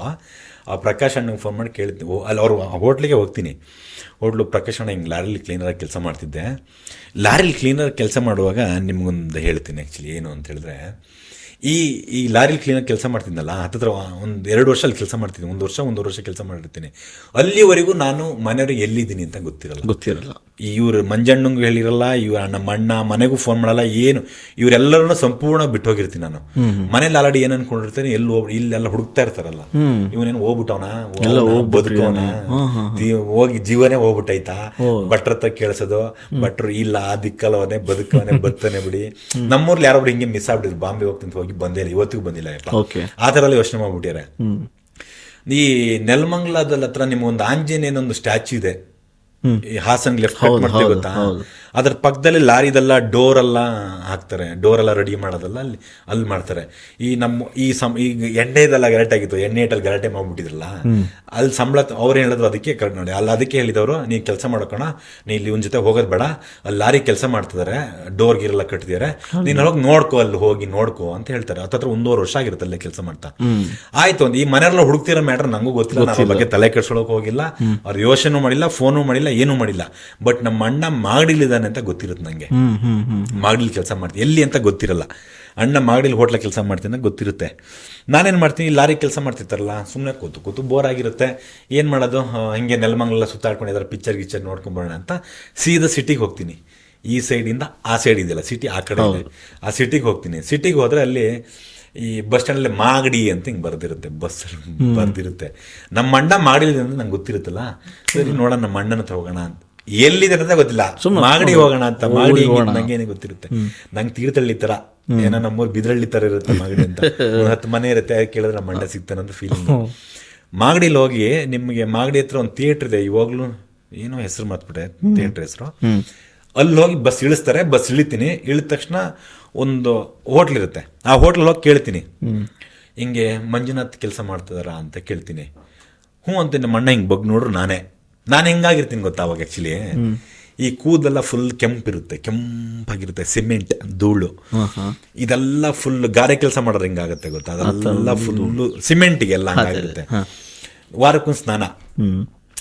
ಇಲ್ಲಿ ಸಿಮೆಂಟ್ ಲಾರಿಲಿ ಕೆಲಸ ಮಾಡುವಾಗ ನಂಗೆ ಸಪ್ರೇಟ್ ರೂಮ್ ಗೀಮಲ್ಲಿ ಇರಲಿಲ್ಲ, ಲಾರಿಲಿ ಮಲ್ಕೋಬೇಕು. ನೈಟ್ ಆದರೆ ಪುಟ್ಬತ್ತ ಸ್ನಾನ ಮಾಡ್ಬೇಕು, 10 ಗಂಟೆ ಮೇಲೆ ತಣ್ಣಿ ಇತ್ತು ಸ್ನಾನ ಮಾಡ್ಬೇಕಾಗಿತ್ತು. ಆ ಥರದ ಆಪ್ಷನ್ ಇದ್ದಿದ್ದು ಅವಾಗ. ಹಂಗಾಗಿ ಎಲ್ಲ ಫುಲ್ ಚೇಂಜ್ ಆಗ್ಬಿಟ್ಟಿರ್ತೀವಿ. ಅವ್ನು ನೋಡಿ ನನ್ನ ನೋಡಿ ಶಾಕ್ ಆಗ್ಬಿಡ್ತಾನೆ. ಅದಕ್ಕಿಂತ ಒಂದು ವಾರ ಹಿಂದೆ ನಮ್ಮ ಅಣ್ಣ ದೇವ್ರಿಗೆ ಹರಕೆ ಹೊತ್ಬಿಟ್ಟಿರ್ತಾನಂತೆ. ಮಂದಾರ್ತಿ ನಾವು ತುಂಬ ನಂಬ್ತಿದ್ದೇವೆ. ಮಂದಾರ್ತಿಗೆ ನನ್ನ ತಮ್ಮ ಏನಾದ್ರು ವಾಪಸ್ ಬಂದರೆ ನಿಂಗೆ ಅಕ್ಕಿ ಒಪ್ಪಿಸ್ತೀನಿ ನಾನು ಅಂತ ಹರಕೆ ಹೊತ್ತಿದ್ನಂತೆ. ಅವನ ಹರಕೆ ಹೊತ್ತು ಒಂದು ವಾರಕ್ಕೆ ನಾನು ಅಲ್ಲಿಗೆ ಹೋಗ್ತೀನಿ. ಅವನಿಗೆ ಬಗ್ಗು ನೋಡ್ತಾನೆ, ನಿಂಗೆ ನೋಡ್ತಾನೆ, ನನ್ನ ಹತ್ತು ಬಿಡ್ತಾನೆ ಪಾಪ ನೋಡ್ಬಿಟ್ಟು, ಹಿಂಗಾಗಿದೆಯಾ ಹಂಗೆ ಹಿಂಗೆ ಅಂತೇಳಿ ಅಂತ. ಎಲ್ಲೋಗಿದೆ ಎಷ್ಟು ದಿನ? ಇಲ್ಲ ಈ ಥರ ಲಾರಿಲಿ ಕೆಲಸ ಮಾಡ್ತಿದ್ದೆ, ಅಲ್ಲ ಫೋನ್ ಗಿನ್ ಮಾಡೋದಲ್ವ ಮನೆಗೆ. ಈಗ ಫೋನೆಲ್ಲ ಇರಲಿಲ್ಲ, ಫೋನ್ ಬಂದಿದ್ರು ನಮ್ಮ ಕೈಲೆಲ್ಲ ಬೇರೆ, ಮನೆಗೆಲ್ಲ ಫೋನ್ ಮಾಡೋದಲ್ವ ಹಂಗೆ ಹಿಂಗೆ ಅಂತೇಳಿ ಅಂತ. ಇಲ್ಲ ಹಿಂಗಾಯ್ತು ಹಂಗಾಯ್ತು, ನನಗೆ ಈಗ ಹೋಟ್ಲು ಕೆಲಸ ಮಾಡೋಕ್ಕೆ ಇಷ್ಟ ಇಲ್ಲ, ನಾನು ಆ್ಯಕ್ಟ್ರ್ ಆಗ್ಬೇಕು ಹಂಗೆ ಹಿಂಗೆ ಮತ್ತೆ. ನೀವು ಅವನಿಗೆ ಮೇಲಿನ ಕೆಳಗೆ ಮನ್ಸೇನೆ ಇವಕ್ಕೆಲ್ಲ ಯಾರು ಇದ್ದು ಹೇಳ್ತಾರೆ ಬುದ್ಧಿ ಏನತ್ ಇತ್ತೇನ ತಲೆಯಲ್ಲಿ ಗೊತ್ತಿಲ್ಲ. ನೋಡ್ದ ಮೇಲಿನ ಕೆಳಗೆ ನೋಡ್ದ ಆ್ಯಕ್ಟ್ರು, ಓಕೆ ಅಂತ ಸುಮ್ಮನೆ ಅದ. ಒಂದು ಕೆಲಸ ಮಾಡೋ, ಅಲ್ಲಿ ಪ್ರಕಾಶನ್ಗೆ ಫೋನ್ ಮಾಡ್ತೀನಿ, ಪದ್ಮನಾಭನ ಒಂದು ಹೋಟ್ಲು ಓಪನ್ ಇದೆ ಹೊಸದು, ಅಲ್ಲೋ ಕ್ಲೀನರ್ ಡ್ಯೂಟಿಗೆ ಸೇರ್ಕೋ. ನಾನು ಈ ನನ್ನ ಮಕ್ಳ ಹತ್ರ ಬರಬಾರ್ದು ಅಂತ ಕೇಳೋದು, ತಿರ್ಗಾ ಬಂದರು ಹೋಟ್ಲೇ ಅಂತಾರೆ ಇವರು ಅಂತ.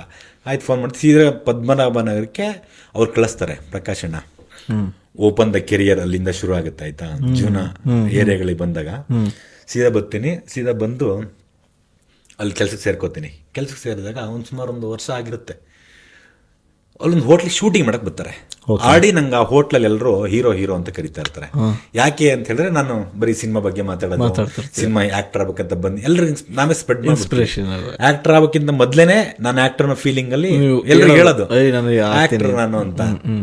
ಏನು ಗೊತ್ತೇ ಇಲ್ಲ ಎಲ್ಲೈತೆ ಗಾಂಧಿನಗರ ನಾಗರೂಬೇ ಗೊತ್ತಿಲ್ಲ ನಮ್ಗೆ. ಆದ್ರೂ ಆಕ್ಟರ್ ಆಗ್ಬೇಕನ್ನೋ ಕ್ರೇಜ್. ಅಲ್ಲಿ ಒಂದು ಸಿನಿಮಾ ಶೂಟಿಂಗ್ ಬರ್ತಾರೆ. ಅಲ್ಲಿ ಶೂಟಿಂಗ್ಗೆ ನಮ್ಮ ಇವರು ಯಾರೋ ಜೈಸಮ್ಮ ಮುಸರಿ ಅವರು, ಆಮೇಲೆ ಬ್ಯಾಂಕ್ ಜನಾರ್ದನ್ ಅವರು ಸಾಂಗ್ ಶೂಟಿಂಗ್ ಮಾಡಕ್ ಬರ್ತಾರೆ ಅಲ್ಲಿಗೆ. ಆ ಹೋಟೆಲ್ ಶೂಟಿಂಗ್ ಮಾಡ್ತಾರೆ. ನಾನು ಹೋಟ್ಲಲ್ಲಿ ಹೋಗಿ ಕೇಳ್ತೀನಿ ಅವ್ರ ಹತ್ರ, ಸರ್ ಹಿಂಗೆ ನಾನು ಆ್ಯಕ್ಟರ್ ಆಗ್ಬೇಕಂತ ಇದ್ದೀನಿ. ಅವಾಗ ಬ್ಯಾಂಕ್ ಇವರು ಜೈಸಿಮ್ ಮುಸ್ರಿ ಅವರು, ಅವ್ರಿಗೆ ಮೋಸ್ಟ್ಲಿ ನೆನಪಿರಲ್ಲ ಅಂತ ಅನ್ಸುತ್ತೆ. ಅಂದರೆ ಅವರು ಹೌದಾ ಯಾವೂರಪ್ಪ ನಿಂದು ಅಂತ ಕೇಳ್ತಾರೆ. ಅಣ್ಣ ನಮ್ಮ ತೀರ್ಥಹಳ್ಳಿ. ಇಲ್ಲೇನು ಮಾಡ್ತಿದ್ಯಾ ಅಂತ ಕೇಳಿ. ಅಣ್ಣ ಇಲ್ಲಿ ಹೋಟ್ಲಿಗೆ ಕೆಲಸ ಮಾಡ್ತಿದ್ದೀನಿ ಅಂತ ಹೇಳ್ತಾರೆ. ಓ ಆ್ಯಕ್ಟ್ರ್ ಆಗ್ಬೇಕಂತ ಬಂದಿದ್ಯಾ? ಹಂಗಲ್ಲಪ್ಪ, ಫಸ್ಟ್ ಕೆಲಸ ಮಾಡಪ್ಪ, ಆ್ಯಕ್ಟ್ರಿಂಗ್ ಎಲ್ಲ ಭಾಳ ಕಷ್ಟ ಕಣಪ್ಪ. ಅಣ್ಣ ಅದೇ ಕರ್ಕೊಂಡು ಹೋಗ್ಬಿಡಿ ಅಂತಾರೆ. ಈ ನಾನು ಎಲ್ಲಿಗಪ್ಪ ಕರ್ಕೊಂಡು ಹೋಗ್ಲಿ, ನಾನೇನು ಮಾಡೋಕ್ಕಾಗತ್ತೆ ನಿನ್ನ ಕರ್ಕೊಂಡು ಹೋಗಿ ಅಂತ ಹೇಳ್ತಾರೆ. ಅಷ್ಟೇ ಅವ್ರು ಆನ್ಸರ್ ಬರುತ್ತೆ, ಅಷ್ಟೇ ಆಗ್ತಾರೆ. ನನ್ನ ಫ್ರೆಂಡ್ ಒಬ್ಬ ಇರ್ತಾನೆ, ಕೆಲಸ ಮಾಡ್ತಿರ್ತಾನೆ ಅಲ್ಲೊಬ್ಬ. ಅವನೇನಂತಾನೆ ಗೊತ್ತಾ, ಮಗ ಸಿನಿಮಾ ನಿಂಗೆ ಲಕ್ಕೈತೆ, ಸಿನಿಮಾನೇ ನೀನು ಹುಡ್ಕೊಂಡು ಬಂದೈತೆ, ಲೈಫಲ್ಲಿ ಯಾರಿಗೂ ಸಾಧ್ಯ ಇಲ್ಲ, ಸಿನಿಮಾನೇ ಹುಡ್ಕೊಂಡ್ ಬರ್ತಿದ್ದೆ ಕಣೋ ನೀನು ಇವತ್ತು, ನಿನಗೋಸ್ಕರನೇ ಬಂದಿರೋದವಲ್ಲ, ಹೊರಟು ಬಿಡು ಅವ್ರ ಜೊತೆಗೆ ಅಂತ ಹೇಳಿ ಟೆಂಪ್ಟ್ ಮಾಡ್ತಾವ. ನಾನು ಸಿನಿಮಾ ನೀನು ಹುಡ್ಕೊಂಡ್ ಬಂದಿದ್ದೆ, ಸಿನಿಮಾ ಲಕ್ ಐತೆ ನಿಂಗೆ, ಇವ್ರ ಜೊತೆ ಹೊರಡು ಅಂತ. ನಾನು ಆಗ ಅಲ್ಲೇ ಕ್ಲೀನರ್ ಡ್ಯೂಟಿ ಮಾಡಿ ಅಡಿ ರೋಟಿ ಮಾಸ್ಟರ್ ಆಗಿರ್ತೀನಿ ಅದೇ ಹೋಟ್ಲಲ್ಲಿ. ಹೊರಟು ಬಿಡು ಮಗ ಅಂತ. ಪ್ರಮೋಷನ್ ಬೇರೆ ಸಿಕ್ಕೈತೆ ನಿಂಗೆ, ಮಾಸ್ಟರ್ ಬೇರೆ ಆಗಿ 2,000 ರೂಪಾಯಿ ಸಂಬಳ ಬೇರೆ ತಿಂಗಳಿಗೆ. ಮಗ ಹೊರಟು ಬಿಡು ಮಗ ಅಂತ ಹೇಳ್ತಾನ ನಾನು. ಅವನು ಹೊರಟು ಬಿಡು ಅಂತ ಹೇಳಿಕ್ಕಿಂತ ನಂಗೆ ಸಿನಿಮಾ ನೀನು ಹುಡ್ಕೊ ಬಂದಿದೆ, ಬಿಡ್ಬೇಡ ನೀನು ಅನ್ನೋದು ಅವನು ಕಿವಿಗೆ ಅದು ಭಾಳ ಹೋಗ್ತಿರುತ್ತೆ ನಂಗೆ. ಹೌದಾ, ಬಟ್ ಅವ್ನು ಕರ್ಕೊಂಡು ಹೋಗಲ್ಲ ಅಂತವ್ರ ಮಗ. ಅವ್ರಿಗೆ ಕೇಳಿದೆ, ಅವ್ರು ಜೈಸಿಂಹಶ್ರೀ ಸರ್ ಅವ್ರ ಹೆಸರೆಲ್ಲ ಗೊತ್ತಿತ್ತು ನಮ್ಗೆ. ಅವರೆಲ್ಲ ಕರ್ಕೊಂಡು ಹೋಗಲ್ಲ ಅಂತವ್ರೆ, ಏನೋ ಮಾಡೋದು ಮಗ ಹಂಗೆ ಹಿಂಗೆ ಅಂತ ಹೇಳ್ತೀನಿ. ಏನಾದ್ರು ಮಾಡೋ ಕೇಳೋ ಹಂಗೆ ಹಿಂಗೆ ಅಂತ ಹೇಳ್ತಾನೆ. ನಾನು ಕೇಳಿದೆ, ಅವ್ರು ಆಗಲ್ಲ ಅಂತ ಹೇಳ್ತಾರೆ. ತಿರ್ಗಿ ಅಲ್ಲೇ ರಿಪೀಟ್ ಕಂಟಿನ್ಯೂ ಅಲ್ಲೇ ಕೆಲಸ ಆಗುತ್ತೆ. ನಮ್ಮ ನಾಗೇಂದ್ರ ಅರಸ್ ಅವರು ಇದ್ದಾರೆ ಗೊತ್ತಾ, ಎಡಿಟರ್ ನಾಗೇಂದ್ರ ಅರಸ್ ಅವರು. ಅವರು ಆ ಹೋಟ್ಲಿಗೆ ಊಟಕ್ಕೆ ಬರ್ತಾ ಇರ್ತಾರೆ ಡೈಲಿ. ಅಲ್ಲಿ ರವಿ ಬೆಳಗೆರೆ ಸರ್ದು ಆಫೀಸ್ ಇರುತ್ತೆ, ಅವ್ರದ್ದು ETV ಕ್ರೈಮ್ ಸ್ಟೋರಿ ಎಲ್ಲ ಬರ್ತಿತ್ತು ನೋಡಿ ಅವಾಗ. ಅದ್ರ ಎಡಿಟಿಂಗ್ ಏನೋ ಮಾಡ್ತಾರೆ, ಅವ್ರ ಹತ್ರನೂ ಹೋಗಿ ಕೇಳ್ತೀನಿ. ಅವ್ರಿಗೆ ಆ್ಯಕ್ಚುಲಿ ನೆನಪಿದೆ, ನಾನು ಮಾತಾಡ್ಸಿರೋದು ನೆನಪಿದೆ ಅವರಿಗೆ. ಬಂದಾಗೆಲ್ಲ ಸಿನಿಮಾ ಬಗ್ಗೆ ಮಾತಾಡ್ತಿರ್ತಾರಲ್ಲ ಊಟ ಮಾಡ್ತಾ, ಅದಕ್ಕೂ ಆ ಹೀರೋ ಈ ಹೀರೋ ಹಿಂಗೆಲ್ಲ ಮಾತಾಡ್ಕೆ, ಅಣ್ಣ ನೀವು ಸಿನಿಮಾದವರ, ಅವ್ರ ಮಗ ಅಂತ ನನಗೆ ಸುಂದರ್ ಕೃಷ್ಣ ಅರಸವ್ರ ಮಗ ಅಂತ ಗೊತ್ತಿರಲಿಲ್ಲ. ಹಿಂಗೆ ನಾರ್ಮಲ್ ಅವ್ರ ಹತ್ರ ಕರ್ಕೊಂಡೋಗಿ ಅಂತ ಕೇಳಿದ್ರೆ ಸುಮ್ಮನೆ ಅವ್ರನ್ನ ಮಾತಾಡ್ತೀನಿ. ಅವ್ರು ಆ ಹೋಟ್ಲಿಗೆ ಊಟಕ್ಕೆ ಬರ್ತಾ ಇರ್ತಾರೆ, ಅವ್ರನ್ನ ಮಾತಾಡಿಸ್ತೀನಿ. ಅದಾದಮೇಲೆ ನನ್ನ ಫ್ರೆಂಡ್ ಒಬ್ಬ ಹೇಳ್ತಾನೆ, ಮಗ ನಿನಗೆ ಇಂಗ್ಲೀಷ್ ಎಲ್ಲ ಬರಲ್ಲ, ಇಂಗ್ಲೀಷ್ ಕಲ್ತ್ಕೋಬೇಕು ನೀನು. ಅಂದರೆ ಡೆಸ್ಟಿನಿಗಳು ಕರ್ಕೊಂಡೋಗುತ್ತೆ ನೋಡಿ ಹೆಂಗೆ ಅಂತ. ಕರೆಕ್ಟ್. ನೀನು ಇಂಗ್ಲೀಷ್ ಕಲಿಬೇಕು, ನೀನು ಆ್ಯಕ್ಟರ್ ಆಗ್ಬೇಕಂತ ಇಂಗ್ಲೀಷ್ ಎಲ್ಲ ಬರಬೇಕು. ನೀನು ಒಳ್ಳೆ ಹಿಂಗೆ ಮಾತಾಡಿದ್ರೆ ಕಣ ಕಡುಬು ತಿಂದೆ ಕಣ, ಚಟ್ನಿ ತಿನ್ಬೇಕು ಕಣ ಅಂತ ಹಿಂಗೆ ಮಲೆನಾಡರ ಥರ ನೀನು ಮಾತಾಡ್ಬೇಕು, ಸ್ಟೈಲಿಶ್ ಆಗಲ್ಲ ಮಾತಾಡ್ಬೇಕು ಕಣ ಅಂತ ಹೇಳ್ತಾನೆ ನಾನು. ಇಂಗ್ಲೀಷ್ ಎಲ್ಲಿ ಕಲಿಯೋದು ಅಂತ, ಇಲ್ಲಿ NSVK ಸ್ಕೂಲಲ್ಲಿ ಇಂಗ್ಲೀಷ್ ಹೇಳ್ಕೊ, ಇಂಗ್ಲೀಷ್ ಕೋಚಿಂಗ್ ಇತ್ತು, ಅಲ್ಲಿ ಹೋಗಿ ಸೇರ್ಕೋ ಅಂತ ಹೇಳ್ತಾನೆ ಸರಿ ಆಯಿತು ಅಂತ ಹೋಗಿ ಇಂಗ್ಲೀಷ್ ಕೋಚಿಂಗ್ ಸೇರ್ಕೋತಾನೆ.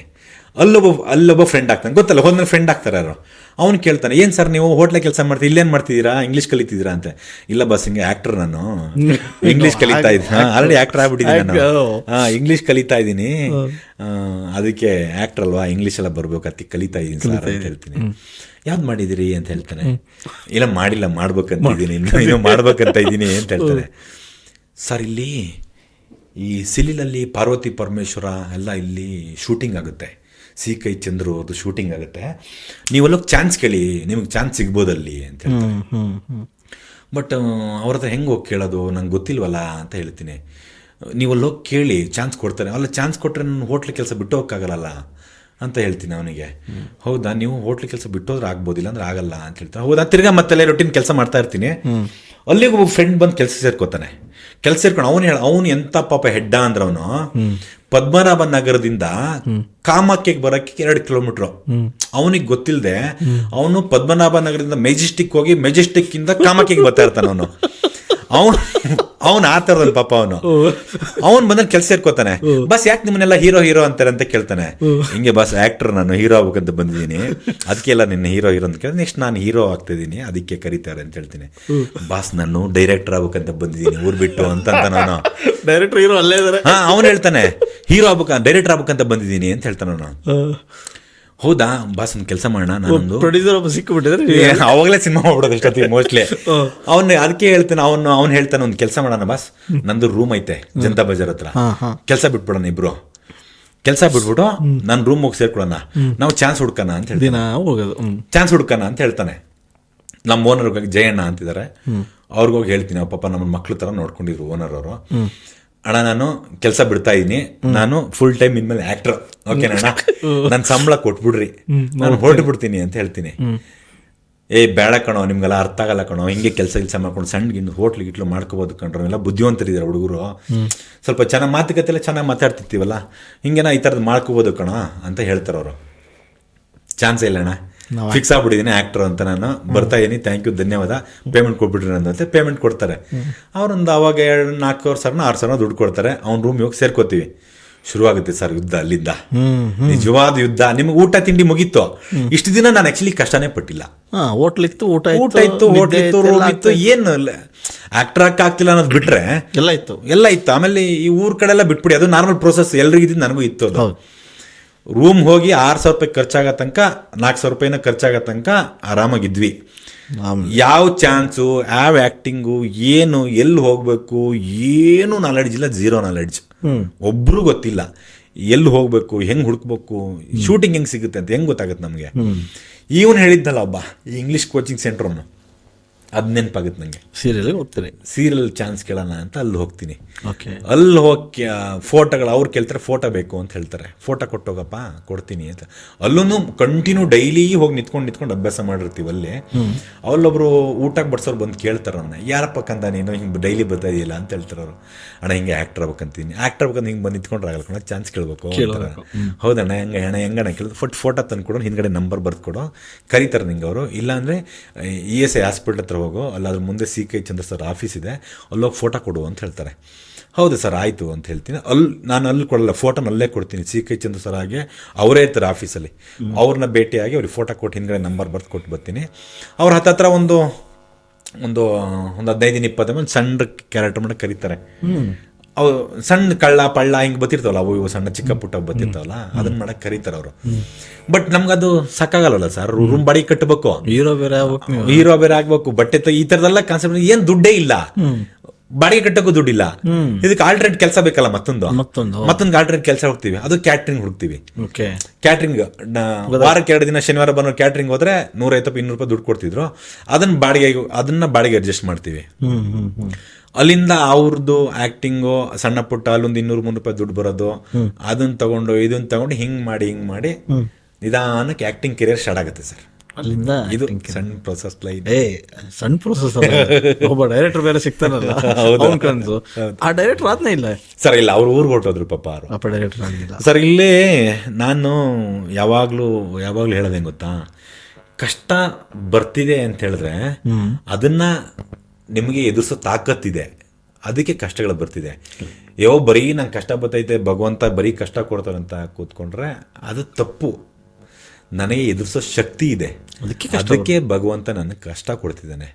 ಇದನ್ನ ತಾಕತ್ತೆ ನನಗೆ ಗೆದ್ದು ನೋಡು, ನಿಂಗೆ ನೆಕ್ಸ್ಟ್ ಒಳ್ಳೆ ಬದುಕಿದೆ ಅಂತ ಹೇಳ್ತಿದ್ದಾನೆ. ಅದನ್ನು ಎದುರಿಸಿ ಗೆಲ್ಲಬೇಕಷ್ಟೇ ಜೀವನದಲ್ಲಿ. ಎಸ್, ಎಲ್ಲ ಸರಿ. ಆ ಬಿಟ್ವೀನಲ್ಲಿ ಕೆಲಸ ಇಲ್ಲ, ಹುಡುಕ್ತಾ ಇದ್ದೀರಾ, ರೂಮಲ್ಲಿ ಇದ್ದೀರಾ, ರೂಮ್ ಬಾಡಿಗೆ ಕಟ್ಟಕ್ಕಿಲ್ಲ, ಊಟ ಉಪಚಾರಕ್ಕೂ ಕಷ್ಟ, ಅವೆಲ್ಲೋ ಚೌಟ್ರಿಗೆ ಹುಡ್ಕೊಂಡು ಹೋಗ್ತಿದ್ರು. ನಾನು ಅದನ್ನೇ ಊಟ ಉಪಚಾರಕ್ಕೆ ಏನು ಕಷ್ಟ ಇಲ್ಲ ಸರ್, ಭಾಳ ಚೆನ್ನಾಗಿತ್ತು ಊಟ, ಮೃಷ್ಟಾಂಜನ ಭೋಜನ ತಿಂತಾ ಇದ್ವಿ ಅಂತ ಹೇಳಕ್ ಬಂದೆ. ಆಕ್ಚುಲಿ ಅಷ್ಟೊತ್ತಿಗೆ ಅದು ಏನು ಗೊತ್ತಾ ಸರ್, ಎಲ್ಲ ಚೌಟ್ರಿಗಳನ್ನ ಲೀಸ್ಟ್ ಮಾಡ್ಬಿಟ್ಟಿದ್ವಿ ನಾವೆಲ್ಲ. ಈಗ ನಾವು 3 ಜನ ಇದ್ವಿ. ಒಬ್ಬ ಅದೇ ಡೈರೆಕ್ಷನ್ ಡಿಪಾರ್ಟ್ಮೆಂಟು, ಇನ್ನೊಬ್ಬ ಸೆಕ್ಯೂರಿಟಿ ಕೆಲಸ ಮಾಡ್ತಿದ್ದ, ಇನ್ನೊಬ್ಬ ಎಡಿಟರ್ ಆಗಿದ್ರು. ನಾವು ಮಜಾ ನೋಡಿ, ಯಾವಾಗ ನನ್ನ ಹೆಸರು, ನಾನು ವರ್ಧನ್, ಇನ್ನೊಬ್ಬ ಪೀಟರ್, ಇನ್ನೊಬ್ಬ ಜಲಾಲ್, ಇನ್ನೊಬ್ಬ ಮಂಜು, 3 ಜನ. ಎಲ್ಲ ಧರ್ಮದವರು ಒಂದೇ ರೂಮಲ್ಲಿ ಇದ್ವಿ ನಾವೆಲ್ಲ. ಎಲ್ಲ ಈ ಕತ್ರಗುಪ್ಪೆ, ಕಾಮಾಖ್ಯ, ಈ ಅಕ್ಕಪಕ್ಕ ಎಲ್ಲ ಚೌಟ್ರಿ ನಮ್ಮ ಹತ್ರ ಲೀಸ್ಟ್ ಇತ್ತು. ನಾವು ಮದುವೆಗೆ ಹೋಗಿ ಊಟ ಮಾಡ್ಕೊಂಡ್ ಬಂದು ಆಮೇಲೆ ಚೌಟ್ರಿ ಬೋರ್ಡ್ ನೋಡೋದು, ಹಿಂಗೆ ನೋಡ್ಬಿಟ್ಟು ಈ ಡೇಟ್ ಮದುವೆ ಇದೆ ಕಣ, ಈ ಡೇಟ್ ಮದುವೆ ಎಲ್ಲ ಡೇಟ್ನ ಫಿಕ್ಸ್ ಮಾಡಿ ಅವತ್ತು ಹೋದ ಶಿಸ್ತಾಗೋದು ಊಟ ಮಾಡ್ಕೊಂಡು ಬರ್ತಾ ಇರೋದು, ನೀಟಾಗಿ ಊಟ ಮಾಡ್ಕೊಂಡು ಆ ಥರ ಪ್ರೊಸೆಸ್ ಅಲ್ಲಿ ಇದ್ವಿ. ನಂಗೆ ಅದು ನಂಗೆ ನೋಡಿ ಲೈಫಲ್ಲಿ ಈ ಒಂದೊಂದ್ಸತಿ ಅನ್ಸುತ್ತೆ ಸ್ವಾಭಿಮಾನ, ನನ್ನ ಸ್ವಾಭಿಮಾನ, ನಾನು ಯಾರೋ ಅವಮಾನ ಮಾಡ್ಬಿಟ್ರೆ ನನ್ನ ಚಪ್ಪಲಿ ಕೂಡ ಬಿಡಲ್ಲ ಆ ಜಾಗದಲ್ಲಿ ಅಂತ ಈಗ ಎಲ್ರಿಗೂ ಇರುತ್ತೆ ಸರ್, ನಿಮಗೂ ಇರುತ್ತೆ, ನನಗೂ ಇರುತ್ತೆ. ಬಟ್ ಅಸಹಾಯಕತೆ ಲೈಫಲ್ಲಿ ಒಂದೊಂದ್ಸಲ ಏನ್ ಮಾಡ್ಬಿಡುತ್ತೆ, ಅನಿವಾರ್ಯತೆ ಹೆಂಗ್ ಮಾಡ್ಬಿಡುತ್ತೆ ಅಂದ್ರೆ ಸ್ವಾಭಿಮಾನನ ಕೂಡ ಅಡಾಕ್ಬಿಟ್ಟಿದ್ದೀನಿ ಲೈಫಲ್ಲಿ ನಾನು. ಹೆಂಗೆ ಅಂತ ಹೇಳ್ತೀನಿ ಕೇಳಿ ನಿಮಗೆ. ಕಂಠೀರವ ಸ್ಟುಡಿಯೋಗೆ ಫೋಟೋ ಕೊಡಕ್ಕೆ ಹೋಗ್ತೀನಿ ನಾನು. ಅವಾಗೆಲ್ಲ ಬಾಕ್ಸಲ್ಲಿ ಹಿಂಗೆ ಫೋಟೋ ಮಾಡಿ ಬೆನ್ನಿಂದ ಹಿಂಗೆ ಇಟ್ಕೊಂಡು, ನಂದು ಅವಾಗ ಎಲ್ಲೇ ಹೋದ್ರು ವಾಕ್. ನಾನು ನೀವು ಶೂಟಿಂಗ್ ಹೇಳಿದ್ರು ನಮ್ಮ ಮನೆ ಜನತಾ ಬಜಾರ್ ಅಲ್ವಾ ಸರ್, ನೀವು ಕಂಠೀರವಕ್ಕಾದ್ರೂ ನಡ್ಕೊಂಡೇ ಬರ್ತಿದ್ದೆ, ನಾನು ನಡ್ಕೊಂಡೇ ಹೊಟ್ಟೋಗ್ತಿದ್ದೆ. ನಾನು ಬಸ್ಸು ಗಾಡಿ ಗಿಡಿ ಏನು ಯಾವುದಕ್ಕೂ ದುಡ್ಡೇ ಖರ್ಚು ಮಾಡ್ತಿರಲಿಲ್ಲ, ಒಟ್ಟು ನಡ್ಕೊಂಡು ಎಲ್ಲ ವಾಕ್ಯ. ನಾನು ಕಂಠೀರವ ಸ್ಟುಡಿಯೋಗೆ ಫೋಟೋ ಕೊಡ್ತೀನಿ. ಫೋಟೋ ಕೊಟ್ಬಿಟ್ಟು ಸೀದಾ ಮಹಾಲಕ್ಷ್ಮಿ ಲೇಔಟ್ ನಂದಿನಿ ಥಿಯೇಟರ್ ಅಲ್ಲ ಸರ್, ನಂದಿನಿ ಲೇಔಟ್ ಅಲ್ಲ, ಥಿಯೇಟರ್ ಇತ್ತು ಅಲ್ಲಿ, ಥಿಯೇಟರ್ ಇದೆಯಲ್ಲ ಅಲ್ಲಿ, ಆ ಕಡೆಯಿಂದ ಬಂದು ಈ ನವರಂಗಲ್ ಕೆಲಸ ಅಲ್ಲೊಂದು ಚೌಟ್ರಿ ಇದ್ದಿದ್ದು ಗೊತ್ತಿರುತ್ತೆ ನನಗೆ. ಸೀದಾ ES ಹಾಸ್ಪಿಟಲ್ ಕಡೆಯಿಂದ ಬಂದು ಚೌಟ್ರಿಲಿ ಊಟಕ್ಕೆ ಹೋಗ್ತೀನಿ. ಒಂದು ಚೌಟ್ರಿಗೆ ಆಲ್ರೆಡಿ 3-3:30 ಆಗಿರುತ್ತೆ ನನಗೆ. ಅಲ್ಲಿಂದ ನಡ್ಕೊಂಡು ಸುಸ್ತಾಗಿರ್ತೀನಿ ನಾನು. ಅವಾಗೆಲ್ಲ ಹೆಂಗಿದ್ದಂತ ಹಳೇದೊಂದು ಪ್ಯಾಂಟು, ಒಂದು ಚಪ್ಪಲಿ, ಒಂದು ಹಳೆ ಚಾನ್ಸ್ ಕೇಳಕ್ಕೆ ಹೋಗ್ತಿದೆ. ಈ ಥರ ನಾವು ಅಂದ್ರೆ ನಮ್ಮ ಹತ್ರ ಇದಿದೆ ಅದಲ್ವಾ, ಹಂಗೆ ಇದು. ಬೆಳಗ್ಗೆ ನಡ್ಕೊಂಡು ಜನತಾ ಬಜಾರ್ ನಡ್ಕೊಂಡು ಕಂಠೀರವ ಸ್ಟುಡಿಯೋಗೆ ಬಂದಿದ್ದೀನಿ. ಕಂಠೀರವ ಸ್ಟುಡಿಯೋ ತಿರ್ಗಾ ಮತ್ತೆ ಮನೆ ನಡ್ಕೊಂಡು ಹೋಗ್ಬೇಕು. ಈ ಪ್ರೋಸೆಸ್ಸಲ್ಲಿ ಎಲ್ಲೆಲ್ಲಿ ಶೂಟಿಂಗ್ ಮನೆಗಳಿದೆ ಅಲ್ಲೆಲ್ಲ ಫೋಟೋ ಕೊಡ್ಬೇಕು ನಾನು. ತಿರ್ಗಾ ಹೋಗಿ ನಡ್ಕೊಂಡು ಹೋಗಿ ವಿಜಯನಗರದಲ್ಲಿ ಶೂಟಿಂಗ್ ಮನೆ ಇದೆ, ನಂದಿನಿ ಲೇಔಟಲ್ಲಿ ಶೂಟಿಂಗ್ ಮಾಡಿ 2-3 ಶೂಟಿಂಗ್ ಮನೆ ಇದೆ, ಅಲ್ಲೆಲ್ಲ ಫೋಟೋ ಕೊಟ್ಟು ನಡ್ಕೊಂಡ್ರೆ ಊಟಕ್ಕೆ ಹೋಗ್ತೀನಿ. 3 ಗಂಟೆ ಆಗಿರುತ್ತೆ. ಅಂದರೆ ನಮಗೆ ಮದುವೆ ಊಟ ಎಲ್ಲ ನೀರು ಕುಡ್ದಂಗೆ ಹೋಗಿ ಊಟ ಮಾಡ್ಕೊಂಬರೋದು. ಬಟ್ ಆದರೆ 3 ಗಂಟೆ ಆಗ್ಬಿಟ್ಟಿದೆ. ಅಂದರೆ ಜನ ಕಮ್ಮಿ ಆಗ್ಬಿಟ್ಟಿದ್ದಾರೆ. ಈಗ 1000 ಜನ ಇರೋ ಮದುವೆಲಿ ಒಂದು 100-105 ಜನಕ್ಕೆ ಇಳಿದಿದ್ದಾರೆ. ಅಂದರೆ ಎಲ್ಲ ಹೊರಟೋಗ್ತಾರೆ. ಮನೆ ಈ ನೆಂಟರು ಮಾತ್ರ ಹತ್ತಿರದ ಮಾತ್ರ ಉಳ್ಕೊಂಡಿರ್ತಾರೆ. ನಾನು ಮಾಮೂಲಿ ರೆಗ್ಯುಲರ್ ಹೋಗಿ ಹಿಂಗೆ ಕುತ್ಕೊತೀನಿ, ಹಿಂಗೆ ಶಿಸ್ತಾಗಿ ಕುತ್ಕೊತೀನಿ. 1-2 ನಿಮಿಷ ಹಿಂಗೆ ನೋಡ್ತೀನಿ. ನನ್ನ ಹುಟ್ಟು ನೋಡ್ತಾರೆ, ನನ್ನ ಡ್ರೆಸ್ಸಿಂಗ್ ಸೆನ್ಸ್ ಎಲ್ಲ ನೋಡ್ತಾರೆ. ಯಾರೋ ಒಂದಿಬ್ಬರು ಅಬ್ಸರ್ವ್ ಮಾಡ್ತಾರೆ ಅಂತ ಅನ್ಸುತ್ತೆ ಅವ್ರಿಗೆ. ಮೋಸ್ಟ್ಲಿ ಅಬ್ಸರ್ವ್ ಮಾಡ್ತಾರೆ ಅವರು. ನಾನು ನಮ್ಮ ತಾಯಣೆಗೂ ಬೆಳಗ್ಗೆ ತಿಂಡಿ ತಿಂದಿಲ್ಲ ಆಯಿತಾ, ಮಧ್ಯಾಹ್ನ ಊಟ ಮಾಡಿಲ್ಲ, ಬರೀ ನೀವೆಲ್ಲ 1-2 ಸಲ ನೀರು ಕುಡಿದಿರ್ಬೋದು ಅಷ್ಟೇ. ಬೆಳಗ್ಗೆ ತಿಂಡಿ ತಿಂದಿಲ್ಲ, ನಡ್ಕೊಂಡು ಹೋಗಿದ್ದೀನಿ, ವಾಪಸ್ ಬಂದಿದ್ದೀನಿ, ಊಟನೇ ಮಾಡಿಲ್ಲ. 3 ಗಂಟೆ ಆಗಿದೆ ಊಟ ಮಾಡಿ, ಅಂದ್ರೆ ಸುಸ್ತಾಗ್ಬಿಟ್ಟಿದ್ದೀನಿ ನಾನು. ಆಮೇಲೆ ಆಗಿನ ಟೈಮಿಗೆ ಸ್ವಲ್ಪ ಕೂದಲೆಲ್ಲ ಜುಟ್ಟು ಗಿಟ್ಟೆಲ್ಲ ಬಿಟ್ಕೊಳ್ಳೋ ಅಭ್ಯಾಸ ನನಗೆ. ಅವಾಗಿಂದ ಜುಟ್ಟು ಈ ನಡುವೆ ಸ್ಟಾರ್ಟ್ ಮಾಡಿರೋದು ಕೂದಲು, ನೀವು ನೋಡಿದ್ದೀರಿ ಅಂತ. ಹೌದು, ಅವಾಗಿಂದ ಶುದ್ಧ ಕೂದಲು ಬಿಟ್ಕೊಂಡಿರ್ತಿದೆ. 3 ಗಂಟೆ ಯಾರೋ ಅಬ್ಸರ್ವ್ ಮಾಡಿದ್ದಾರೆ ನನ್ನ ಇಬ್ಬರು. ಬಂದ್ಬಿಟ್ಟು ಹಿಂಗೆ ಕೇಳಿದ್ರು, ನಕ್ಕುದ್ರೆ ಹಿಂಗೆ ಕೂತಿದ್ದೀನಿ ಹಿಂಗೆ ಮದುಮಕ್ಳು ಇದ್ದಾರೆ, ಲಾಸ್ಟ್ ಸ್ಟೇಜಲ್ಲಿ ಇದ್ದಾರೆ ಮದುಮಕ್ಳು. ಹಿಂಗೆ ಬಿಟ್ಟರೆ ನೆಕ್ಸ್ಟ್ ಕೆಲಸ ಅವ್ರದ್ದಷ್ಟೇ, ಇನ್ನೇನು ಕರ್ಕೊಂಡು ಹೋಗೋದಷ್ಟೇ ಮದುಮಕ್ಳು. ಮದುಮಕ್ಳು ಊಟಕ್ಕೆ ಮಾತ್ರ ಜನ ಇರೋದು, ಒಂದು 70-80 ಜನ ಇರ್ಬೋದು ಅವರು. ನೀವು ಅಂತ ಹಿಂಗೆ ಕೇಳೋದು, ನಾವು ಹುಡುಗನ ಫ್ರೆಂಡು ಅಂತ ಹಿಂಗೆ ಸುಮ್ಮನೆ ಹಿಂಗೆ ಹುಡುಗನ ಫ್ರೆಂಡ್. ಓ ಹೌದಾ, ಹೌದಾ, ಎಲ್ಲಿರೋದು ನೀವು ಅಂತ ಚೆನ್ನಾಗೇ ಮಾತಾಡ್ಸಿದ್ರು ಅವರು. ಹಂಗೆ ಮದುವೆ ಮೇಲೆ ಹಂಗೆಲ್ಲ ಬಂದು ಯಾರು ಸಾಮಾನ್ಯ ಒಬ್ರನ್ನೊಬ್ರು ಮಾತಾಡ್ಸಲ್ಲ ಯಾರು. ನಾನು ಇಲ್ಲೇ ರಾಜಾಜಿನಗರ ಅಂತ ಅಂದೆ. ಎಲ್ಲಿ ರಾಜಾಜಿನಗರದಲ್ಲಿ ಅಂತ. ನಾನು ನವರಂಗಲ್ಲಿ ಇದ್ದಿದ್ದಲ್ಲ ಮೊದಲು, ಎಲ್ಲ ರೋಡೆಲ್ಲ ಹೇಳಿದೆ. ಪಾರ್ಕ್ ಹತ್ತು ಸರ್, ಮುಂದೆ ಲೆಫ್ಟ್ ಹೋದ್ರೆ ರವಿ ಸರ್ ಮನೆ ಇದೆಯಲ್ಲ ಅಲ್ಲೇ ರೈಟ್ ಸೈಡ್ ಡೌನ್ ಮನೆ ಅಂತಂದ್ರೆ. ಹೌದಾ ಎಲ್ಲ ಒಟ್ಟಿಗೆ ಏನಾರು ಕೇಳೋದು ಅವ್ರು. ಹಿಂಗೆ ನಾವು ಕ್ರಾಸ್ ಕ್ವಶನ್ ಕೇಳಿದ್ರು, ಯಾಕೆ ಹಿಂಗೆ ಕೇಳ್ತಾರೆ ಇವರು, ಸಣ್ಣದು ಡೌಟ್ ಇರುತ್ತೆ ನಮಗೆ. ಸರ್ ಹಂಗೆ ಕೇಳಿದಷ್ಟೇ ಸರ್, ಎರಡು ಹಿಂಗೆ ಮನೆ ಅಲ್ಲಿ ಅಂತ ಹೇಳಿದೆ, ಯಾತಂಗೆ ಬಡ್ ಅಂತ ಆಮೇಲೆ ಹೊಡೆದ್ರು ಒಬ್ರು. ESC ಹಾಸ್ಪಿಟ್ಲ್ ಹತ್ರ ಹಿಂಗೆ ಮುಂದೆ ಮೆಟ್ಲು ಹತ್ಕೊಂಡ್ರೆ ಒಂದು ಚೌಟ್ರಿ ಇದೆ, ಇವಾಗಲೂ ಇದೆ ಚೌಟ್ರಿ. ಇದು ಮೆಟ್ಲು ಹತ್ಕೊಂಡು ಹೋಗ್ಬೇಕು, ಆ KEB ಇದೆಲ್ಲ ಇದೆ, ಅದ್ರ ಪಕ್ಕದಲ್ಲೇ ಇದೆ ಮೇಲ್ಗಡೆ. ರಪ್ಪಂತ ತಲೆ ಹಿಂದ್ಗಡೆ ಹಿಂಗೆ ರಪ್ಪ ಅಂತ ಹೊಡೆದ, ಹಿಂಗೆ ಎಡ್ದ ಕೈಲಿ ಹಿಂಗೆ ಹೊಡೆದ. ಅಣ್ಣ ಯಾಕಣ್ಣ ಹೊಡಿತೀಯ ಅಂತಂದೆ. ಗೊತ್ತಲ್ಲ ಆ ಮಗ ಈ ಮಗ ಅಂತ ಹೇಳಿದ್ರು. ಬಡ ಬಡ ಬಡ ಅಂತ 3-4 ಜನ ಸೇರ್ಕೊಂಡ್ರು. ಅವರೆಲ್ಲ ಎಡಬಡ ಯಾರು ಅಂತ ಬಂದರು. ಯಾವನ ನೀನು ಅಂದರೆ ಕೆಟ್ಟ ಭಾಷೆಯಲ್ಲಿ ಅಮ್ಮ ಅಕ್ಕ ಎಲ್ಲ ಮಾತಾಡಿದ್ರು. ಇಲ್ಲ ಸರ್ ಸುಮ್ಮನೆ ಹಿಂಗೆ ಸರ್ ಎಲ್ಲ ಗೊತ್ತಿರೋಲ್ಲ ಸರ್, ಪರಿಚಯ ಹೇಳ್ಬಿಟ್ಟಿದ್ದಿಲ್ಲ ಹುಡುಗನ ಫ್ರೆಂಡು ಅಂತ ಹೇಳ್ಬಿಟ್ಟಿಲ್ಲ ಅಂತ ಹೇಳ್ಸಿನ. ಹಂಗೆ ಅಂದ ತಕ್ಷಣ ಏನಾಯ್ತು, ಈ ಹಿಂದೆ ಇಟ್ಟಿದ್ನಲ್ಲ ಈ ಫೋಟೋದ ಬಾಕ್ಸ್, ನಿಮಗೆ ಗೊತ್ತಿರುತ್ತೆ, ಇವಾಗ ಏನಾದ್ರು ಗೊತ್ತಿರುತ್ತೆ ಇಲ್ಲ ಗೊತ್ತಿಲ್ಲ. ಈ ಫೋಟೋಗಳು ಆಲ್ಬಮ್ ಇಟ್ಕೊಳ್ಳೋ ಒಂದು ಸಣ್ಣ ಬಾಕ್ಸು ಕವರ್ ಹಾಕಿ ಹಿಂಗೆ ಕ್ಲೋಸ್ ಮಾಡಿಟ್ಕೊಳ್ಳೋದು. ಅದು ಬೆನ್ನಿ ಇಟ್ಕೊಂಡಿದ್ದೆ, ಅವ್ರು ಹೊಡೆದಿದ್ದು ಏಟಕ್ಕೆ ಇಲ್ಲಿ ಇಟ್ಕೊಂಡಿದ್ನಲ್ಲ, ಸೆಕ್ಸ್ಕೊಂಡಿದ್ನಲ್ಲ, ಅದು ಕೆಳಗಡೆ ಜಾರಿ ಹಿಂದ್ಗಡೆ ಇಲ್ಲಿಗೆ ಬಂತು. ಆಯ್ತಾ, ಈ ಡ್ಯಾಶ್ ನನ್ನ ಮಗ ಏನೋ ಕದ್ಬಿಟ್ಟು ಅನ್ಕೊಂಡು ಆಲ್ರೆಡಿ ತೆಗಿಯೋ ಅದನ್ನ ಅಂತಂದ್ರು. ನಾನು ಹಿಂಗೆ ಆರಿಸಿ ಹಿಂಗೆ ಪ್ಯಾಂಟಿಂದ ಹಿಂಗೆ ಆರಿಸಿ ಕಾಡಿದ ಹಿಂಗೆ ತೆಗೆದೆ. ಇಲ್ಲ ಸರ್ ಅದು ನಮ್ದು ಇದು ಆಲ್ಬಮ್ ಸರ್. ಏನೋ ಆಲ್ಬಮ್ಗು ಆ ಮಗನೇ ಈ ಮಗನೇ ಅಮ್ಮ ಅಂತೇಳಿ ಇಲ್ಲ ಅಂದರೆ ತೆಗೆದ್ರು. ಹಿಂಗೆ ತೆಗೆದು ಹಿಂಗೆ ಕೊಡೋದನ್ನ ಅಂತಂದ್ರೆ ಹಿಂಗೆ ಆಲ್ಬಮ್ ಗೊತ್ತಾ ಅಂದರೆ ಅಂದರೆ ಯಾರೋ ಚೈನ್ ಬಾಕ್ಸ್ ಗೋಲ್ಡ್ ಅದು ಅಂತ ಅಂದ್ಕೊಂಡ್ರೆ ಆ್ಯಕ್ಚುಲಿ ಅವರು. ತೆಗೆದ್ರು ಹಿಂಗೆ ತೆಗ್ದು ನೋಡ್ರೆ ಏನೋ ಇದು ಅಂತಂದ್ರು ಅವರು. ಇಲ್ಲ ಸರ್ ಈ ಥರ ಆ್ಯಕ್ಟ್ರು, ನಾನು ಆ್ಯಕ್ಟಿಂಗ್ ಮಾಡಿರಲಿಲ್ಲ ಎಲ್ಲೋ, ಬಟ್ ಆ್ಯಕ್ಟ್ರ್ ನಾನು ಇಲ್ಲಿ ಹೋಗಿದ್ದೆ, ಹೊಟ್ಟೆ ಸಿತ್ತಾಯಿತು, ಊಟ ಮಾಡೋಣ ಅಂತ ಬಂದೆ ಸರ್ ಅಂತಂದರು. ಹೊಡೆದಿರೋ ಏಟಿಗೆ ಈ ಟೀ ಶರ್ಟ್ ಬಟ್ಟೆ ಹಿಂಗೆ ಆಫ್ ಇಲ್ಲಿವ್ರಿಗೆ ಇತ್ತದು, ಇದಿಷ್ಟು ಹರಿದೋಗಿತ್ತದು. ಆಯಿತಾ, ಹರಿದೋಗ್ಬಿಟ್ಟಿತ್ತು. ಹಿಂಗೆ ನೋಡಿದ್ರು, ಅವರಿಗೆ ಬೇಜಾರಾಗ್ಬಿಡ್ತು ನೋಡಿದ ತಕ್ಷಣ. ಹೇಳೋದಲ್ವೇನೋ ಮೊದಲು ಅಂತಂದ್ರು. ಇಲ್ಲ ಸರ್ ಅದು ಹೆಂಗೆ ಹೇಳೋದು ಅಂತ ಸುಮ್ಮನೆ ನಂಗೇನು ಆಡಿ ಅಳು ಬಂದ್ಬಿಟ್ಟಿದ್ದು. ನಂಗೆ ಅಳು ಏನು ಹೊಡೆದು ಬಿಟ್ಟಿದ್ರು ಆಲ್ರೆಡಿ. ಅಂದ್ರೆ ಆಯ್ತು ಹೋಗಿ ಊಟ ಮಾಡೋ ಅಂತಂದ್ರು. ಅಂದರೆ ಈಗ ಸ್ವಾಭಿಮಾನ ಹೊಡೆದ್ರು ಅಂತ ಹೋಗೋ ಪರಿಸ್ಥಿತಿಲಿ ನಾನು ಇರಲೇ ಇಲ್ಲ. ಆ್ಯಕ್ಚುಲಿ ಹೋಗಬೇಕು ನಾನು, ನನ್ನ ಸ್ವಾಭಿಮಾನಕ್ಕೆ ಅಡ್ಡ ಬಂದ ಜಾಗನ, ಸ್ವಾಭಿಮಾನ ಆಗಿನ ಟೈಮ್ಗೆ ಇದ್ದೆ, ನಾನು ಮೋಸ್ಟ್ಲಿ ಅಲ್ಲಿಗೆ ಹೋಗ್ತಾನೆ ಇರಲಿಲ್ಲ ನಾನು. ಅಂದರೆ ಹೆಂಗೆ ಪರಿಸ್ಥಿತಿಗಳು ಸರ್, ಅದೇ ಹರಿದೋಗಿರೋ ಬಟ್ಟೆಯಲ್ಲಿ ಕೆರಡೆ ಕೂತ್ಕೊಂಡು ಹೋಗಿ ಊಟ ಮಾಡ್ಕೊಂಡು ಮನೆ ತಿರ್ಗಿ ಮತ್ತೆ ವಾಕ್ ಮಾಡ್ಕೊಂಡು ನಡ್ಕೊಂಡು ಹೋಗಿದ್ದೀನಿ. ಅಂದರೆ ಈ ಥರದ ಎಕ್ಸ್ಪೀರಿಯನ್ಸ್ ಎಲ್ಲ ಆಗಿದೆ ತುಂಬ. ಅಂದರೆ ಐ ಥಿಂಕ್ ಮೋಸ್ಟ್ಲಿ ಎಷ್ಟು ತುಂಬ ಕಡೆ ಇಂಟರ್ವ್ಯೂಗಳು ಮಾತಾಡೋ ಈ ವಿಚಾರ ನಾನು ಹೇಳೇ ಇರಲ್ಲ.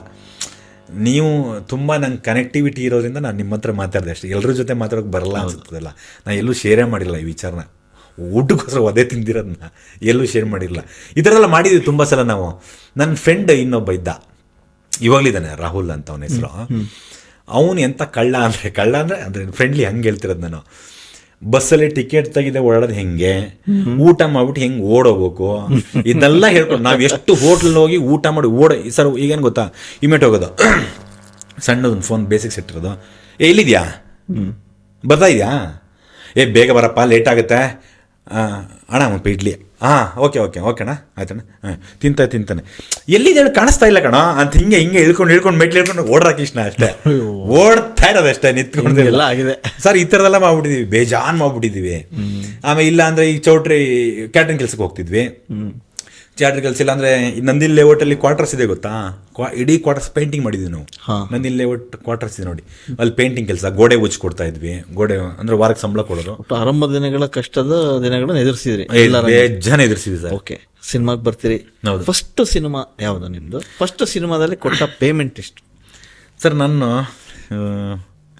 ನನ್ನ ಫಸ್ಟ್ ಪಿಕ್ಚರು ಹೆಸರೇ ಹೇಳಲ್ಲ. ಅಂದರೆ ಅದು ತುಂಬ ವೆರಿ ಬ್ಯಾಡ್ ಎಕ್ಸ್ಪೀರಿಯನ್ಸ್ ನನಗೆ. ಅಂದರೆ ಪೇಮೆಂಟ್ ಆಗಲಿ, ಈಕೆ ಪಾತ್ರ ವಿಚಾರ ಬಿಟ್ಬಿಡಿ, ನಾನೇನು ಸೂಪರ್ ಸ್ಟಾರ್ ಅಲ್ಲ ಅಥವಾ ಸ್ಟಾರ್ ಮಗಲ್ಲ ನಂಗೆ ಪಾತ್ರ ಕೊಡೋಕ್ಕೆ. ಈ ಪೇಮೆಂಟ್ ವಿಚಾರ ಹೇಳಿದ್ರಲ್ಲ, ಯಾಕೆ ಅಂತ ಹೇಳಿದ್ರೆ ನಾನು ಅದನ್ನ ಬೇರೆಯವ್ರಿಗೆ ಅನಿಸ್ಬೋದು ಅದು ಅವತ್ತಿನ ಅವಮಾನ ಅಂತೇಳಿ ಅನಿಸ್ಬೋದು. ನಾನು ಯಾರಾದರೂ ನನಗೆ ಅವಮಾನ ಮಾಡಿದ್ರೆ ನಾನು ಇವತ್ತು ಚೆನ್ನಾಗಿದ್ದೀನಿ ಅಂತ ಹೇಳಿ ಕೂತ್ಕೊಂಡು ಅದ್ರ ಬಗ್ಗೆ ನಾನು ಮಾತಾಡಲ್ಲ. ಕರೆಕ್ಟ್, ಬೇಡ. ಯಾಕೆ ಗೊತ್ತಾ ಸರ್, ನಾನು ತುಂಬ ಕಡೆನೂ ಹೇಳಿದ್ದೀನಿ, ನೀವು ಅವತ್ತು ನಂಗೆ ಕರೆದು ಅಥವಾ ಆ ನಿರ್ದೇಶಕರು ಡೈರೆಕ್ಟ್ ಕರೆದು ಕೆಲಸ ಕೊಟ್ಟಿದ್ದಾರೆ ನನಗೆ. ನಾನೇನು ಅಲ್ದ್ರ ಟೈಮಲ್ಲಿ 15 ದಿನಕ್ಕೆ ಬರೀ 500 ರೂಪಾಯಿ ದುಡ್ಡು ಕೊಟ್ಟಿರ್ಬೋದು ನಂಗೆ ಕೆಲಸ ಮಾಡೋಕ್ಕೆ. ಬಟ್ 500 ರೂಪಾಯಲ್ಲಿ ಒಂದು ದಿವಸ ನಾನು ಊಟ ಮಾಡಿಬಿಟ್ಟಿದ್ದೀನಿ, ಒಂದು ವಾರ ಊಟ ಮಾಡಿದ್ದೀನಿ. ಅವತ್ತವ್ರು ಅಲ್ಲೇನೋ ಅವಮಾನಗಳು ಮಾಡಿದ್ರು ಅಥವಾ ಕಮ್ಮಿ ದುಡ್ಡು ಕೊಟ್ಬಿಟ್ರು ಅಂಥೇಳಿ ಅವತ್ತು ಆ ಕೆಲಸಕ್ಕೆ ಆ 500 ರೂಪಾಯಿ ದುಡ್ಡಿಗೆ ನಾನು ಅವಮಾನ ಮಾಡೋಕ್ಕೆ ರೆಡಿ ಇಲ್ಲ, ಇವತ್ತು ರೆಡಿ ಇಲ್ಲ ನಾನು ಮಾಡೋಕ್ಕೆ. ಅದಾದಮೇಲೆ ಅವತ್ತಿಗೆ ದುಡ್ದೋದು ತುಂಬ ದೊಡ್ಡದು ಸರ್, ಅವಮಾನಗಳಾಗೋದು ಏನು ಮಾಡೋಕ್ಕತ್ತೆ ಸರ್. ನಾನೇನು ಸೂಪರ್ ಸ್ಟಾರ್ ಮಗನ, ನಮ್ಮಪ್ಪ ಕೋಟೆ ಕಟ್ಟಿಟ್ಯಾರ? ಇಲ್ಲ, ಮಾತಾಡ್ತಾರೆ, ಏನೂ ಮಾಡೋಕ್ಕಾಗಲ್ಲ. ನೀವು ಬಡವ ಮನೆ ಮಕ್ಕಳು ಹೊಟ್ಟೆಲಿ ಹುಟ್ಟಿದಾರ ಅಂದರೆ ಈ ಥರದೆಲ್ಲ ಫೇಸ್ ಮಾಡಿ ಗೆದ್ದು ನಿಂತು ಹೋದ ತಕ್ಷಣ ಯಾರ ಕೈ ಕೊಟ್ಟು ಮಾತಾಡ್ತಾರೆ ಗೊತ್ತಾ, ಇವತ್ತು ಅದೇ ಸಕ್ಸಸ್ ಅಷ್ಟೇ. ತಿರ್ಗಿ ಅದನ್ನು ಕುತ್ಕೊಂಡು ಅವ್ರು ಅವಮಾನ ಮಾಡಿದ್ರು, ಇವ್ರು ನಂಗೆ ಹಂಗೆ ಮಾಡಿಬಿಟ್ರು, ಇವ್ರು ಹಂಗೆ ಮಾಡಿಬಿಟ್ರು, ನಂಗೆ ಅವಕಾಶ ಕೊಡಲಿಲ್ಲ, ಹಂಗೆಲ್ಲ ಮಾತಾಡಬಾರ್ದು. ಅಥವಾ ಅವ್ರು ಕೊಟ್ಟರು ಕೆಲಸಕ್ಕೂ ಅಲ್ಲೇ ಕೆಲಸ ಮಾಡಿ ಅಲ್ಲೇ ತಿಂದು ಅವ್ರೇನೋ ಅವಮಾನ ಮಾಡ್ರು ಅಂತ ತಿರ್ಸಿ ನಾನು ಅವ್ರಿಗೆ ಅವಮಾನ ಮಾಡಿಬಿಟ್ರೆ ಅವರಿಗೂ ನನಗೂ ವ್ಯತ್ಯಾಸನೇ ಇರಲ್ಲ. ಹಂಗೆಲ್ಲ ಮಾಡಬಾರ್ದು, ಯಾವತ್ತೂ ಮಾಡಬಾರ್ದು. ಕೊಟ್ಟಿದ್ದೆ ಸರ್ ದುಡ್ಡು, ಹೇಳಿದ 500 ರೂಪಾಯಿ ಕೊಟ್ಟಿದ್ರು ಅನ್ಸುತ್ತೆ ಮೋಸ್ಟ್ಲಿ ಅವತ್ತಿನ ಪೇಮೆಂಟ್, ಒಂದು 15-20 ದಿನಕ್ಕೆ ಅಷ್ಟು ಕೆಲಸಕ್ಕೆ ದುಡ್ಡು ಕೊಟ್ಟಿದ್ರು. ಫಸ್ಟ್ ಸಿನಿಮಾ ಆಯ್ತು, ಆಮೇಲೆ ನೆಕ್ಸ್ಟ್ ಅವಕಾಶಗಳಿಗೆ ನಾವು ಒದ್ದಾಡಿದ್ದಿತ್ತು ಸರ್. ನೀವು ಹೇಳ್ದಲ್ಲ, ರೋಡಲ್ಲಿ ಹೆಂಗೆ ಅಲ್ದಾಡ್ತಿದ್ದೆ ನಾನು ಅಂತ ಹೇಳಿದ್ರೆ, ಈಗ ಯಾರೋ ಒಬ್ಬ ಫ್ರೆಂಡ್ ಸಿಕ್ಕಿದ್ರೆ ನನಗೆ, ಈಗ ಯಾರೋ ಒಬ್ರು ಸಿಕ್ಕಿದ್ರೆ ಎಲ್ಲೋ ಹಿಂಗೆ ಫೋಟೋ ಕೊಟ್ಬಿಟ್ಟು ಹೋಗ್ತಾ ಇರ್ತೀನಿ, ನಡ್ಕೊಂಡು ಹೋಗೋದು ನಾನಲ್ವಾ.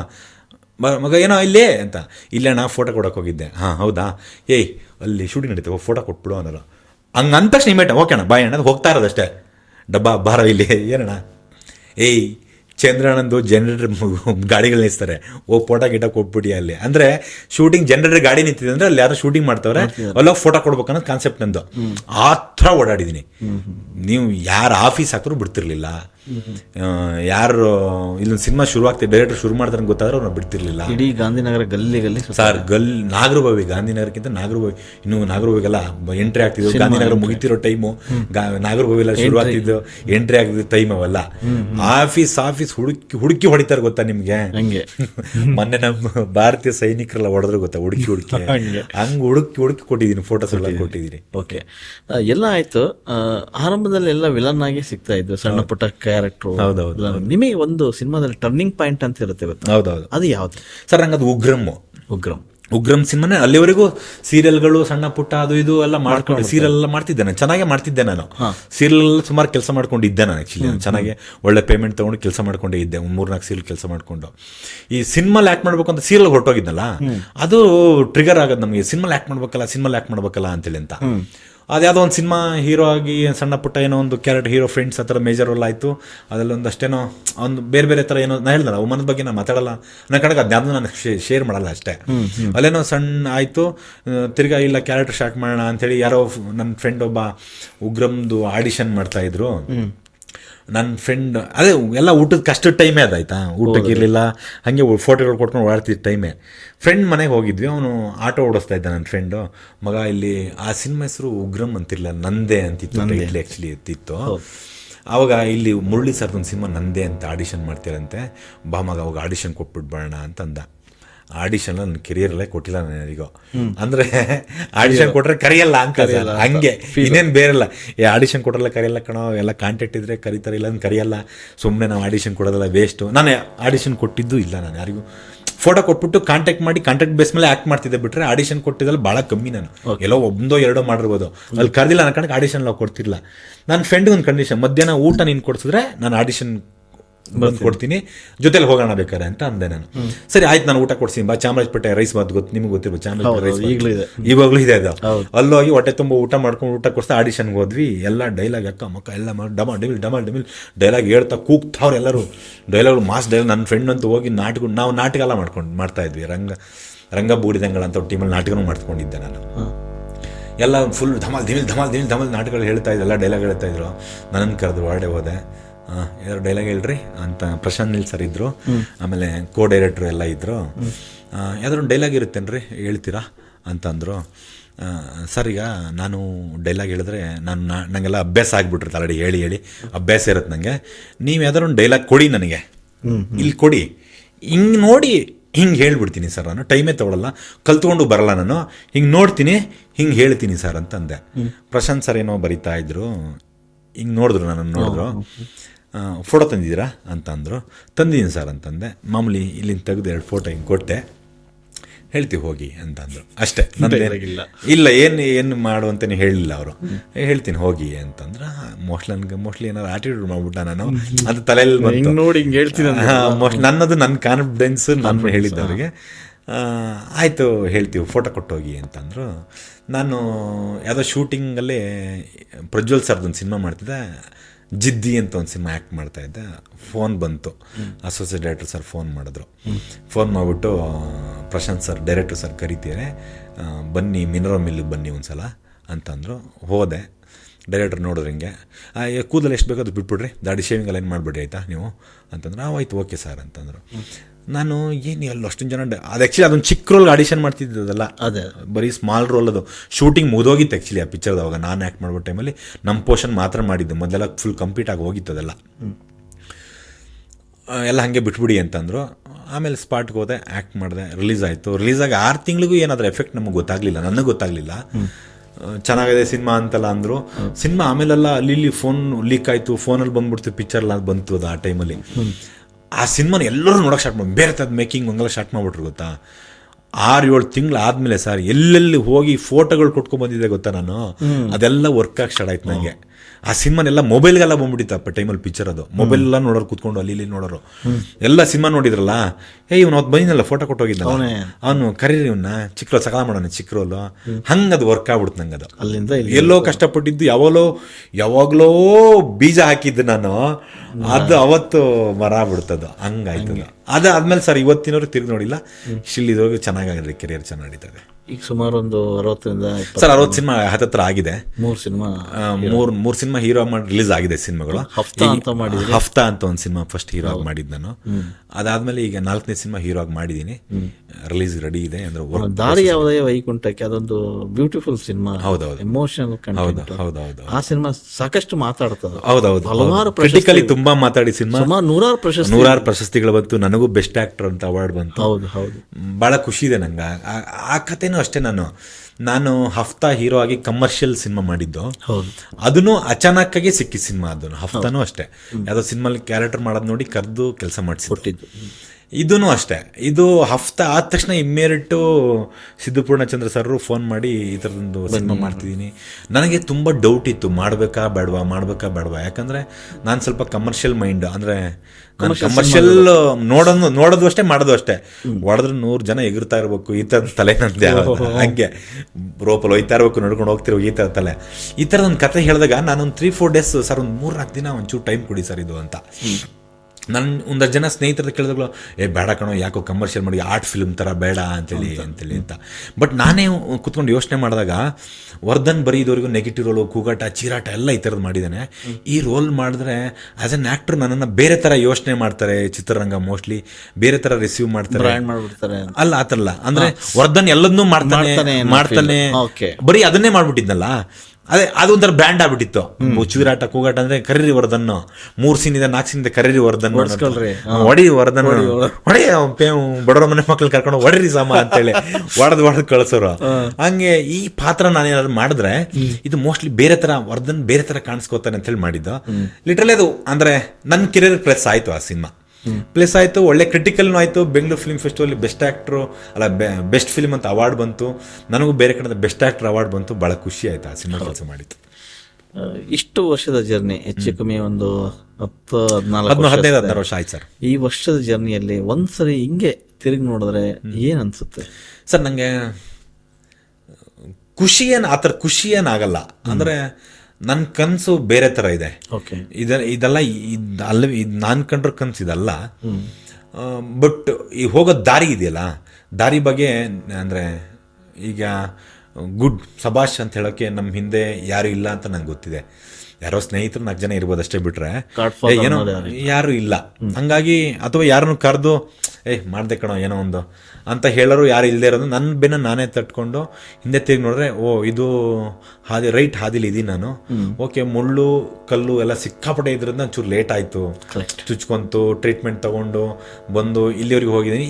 ಈಗ ಸಿಕ್ಕಿರೋ ಹಾದಿ ಚೆನ್ನಾಗಿದೆ, ಭಾಳ ಖುಷಿ ಇದೆ. ಆಮೇಲೆ ಪ್ರೌಡ್ ಫೀಲ್ ಇದೆ. ನಮ್ಮ ಮನೆಯವ್ರಿಗೂ ನನ್ನ ಮೇಲೆ ಪ್ರೌಡ್ ಫೀಲ್ ಇದೆ ಅಂತ ನಂಗೆ ಗೊತ್ತಿದೆ. ಸಾಕು, ನಮ್ಮ ಮನೆಯವ್ರಿಗೆ ಖುಷಿ ಇದೆಯಲ್ಲ. ನಾವು ಯಾವತ್ತೂ ಅಪ್ಪ ಅಮ್ಮಂಗೋಸ್ಕರನೇ ಬದುಕಿರೋ ಮಕ್ಕಳು. ಅವ್ರು ಖುಷಿಯಾಗಿರೋದ್ರಿಂದ ನಮಗೂ ಭಾಳ ಖುಷಿ ಇದೆ, ನೆಮ್ಮದಿ ಇದೆ. ಈ ಸಿನಿಮಾ ತುಂಬ ಕಷ್ಟ.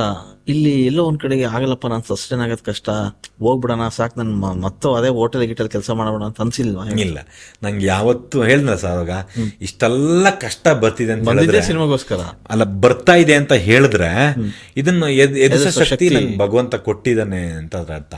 ಆಮೇಲೆ ನಾವು ಸ್ವಲ್ಪ ಬಂಡಿಗೇಡಿಗಳಿದೀವಿ, ಯಾವುದಕ್ಕೂ ಹಂಗಲ್ಲ ಬೆನ್ ಕೊಡೋ ಮಕ್ಕಳೇ ಅಲ್ಲ. ಬೆನ್ ಕೊಟ್ಟು ವಾಪಸ್ ತಿರ್ನುತ್ತಿರೋ ಹುಡುಗರಲ್ಲ. ನಮ್ಮ ತಂದೆ ತಾಯಿನೂ ನಮ್ಮನ್ನ ಹಂಗೆ ಬೆಳೆಸೇ ಇಲ್ಲ. ನಮ್ಮನ್ನ ಬೆಳೆಸೋ ರೀತಿನೇ ಬೇರೆ ಇದೆ.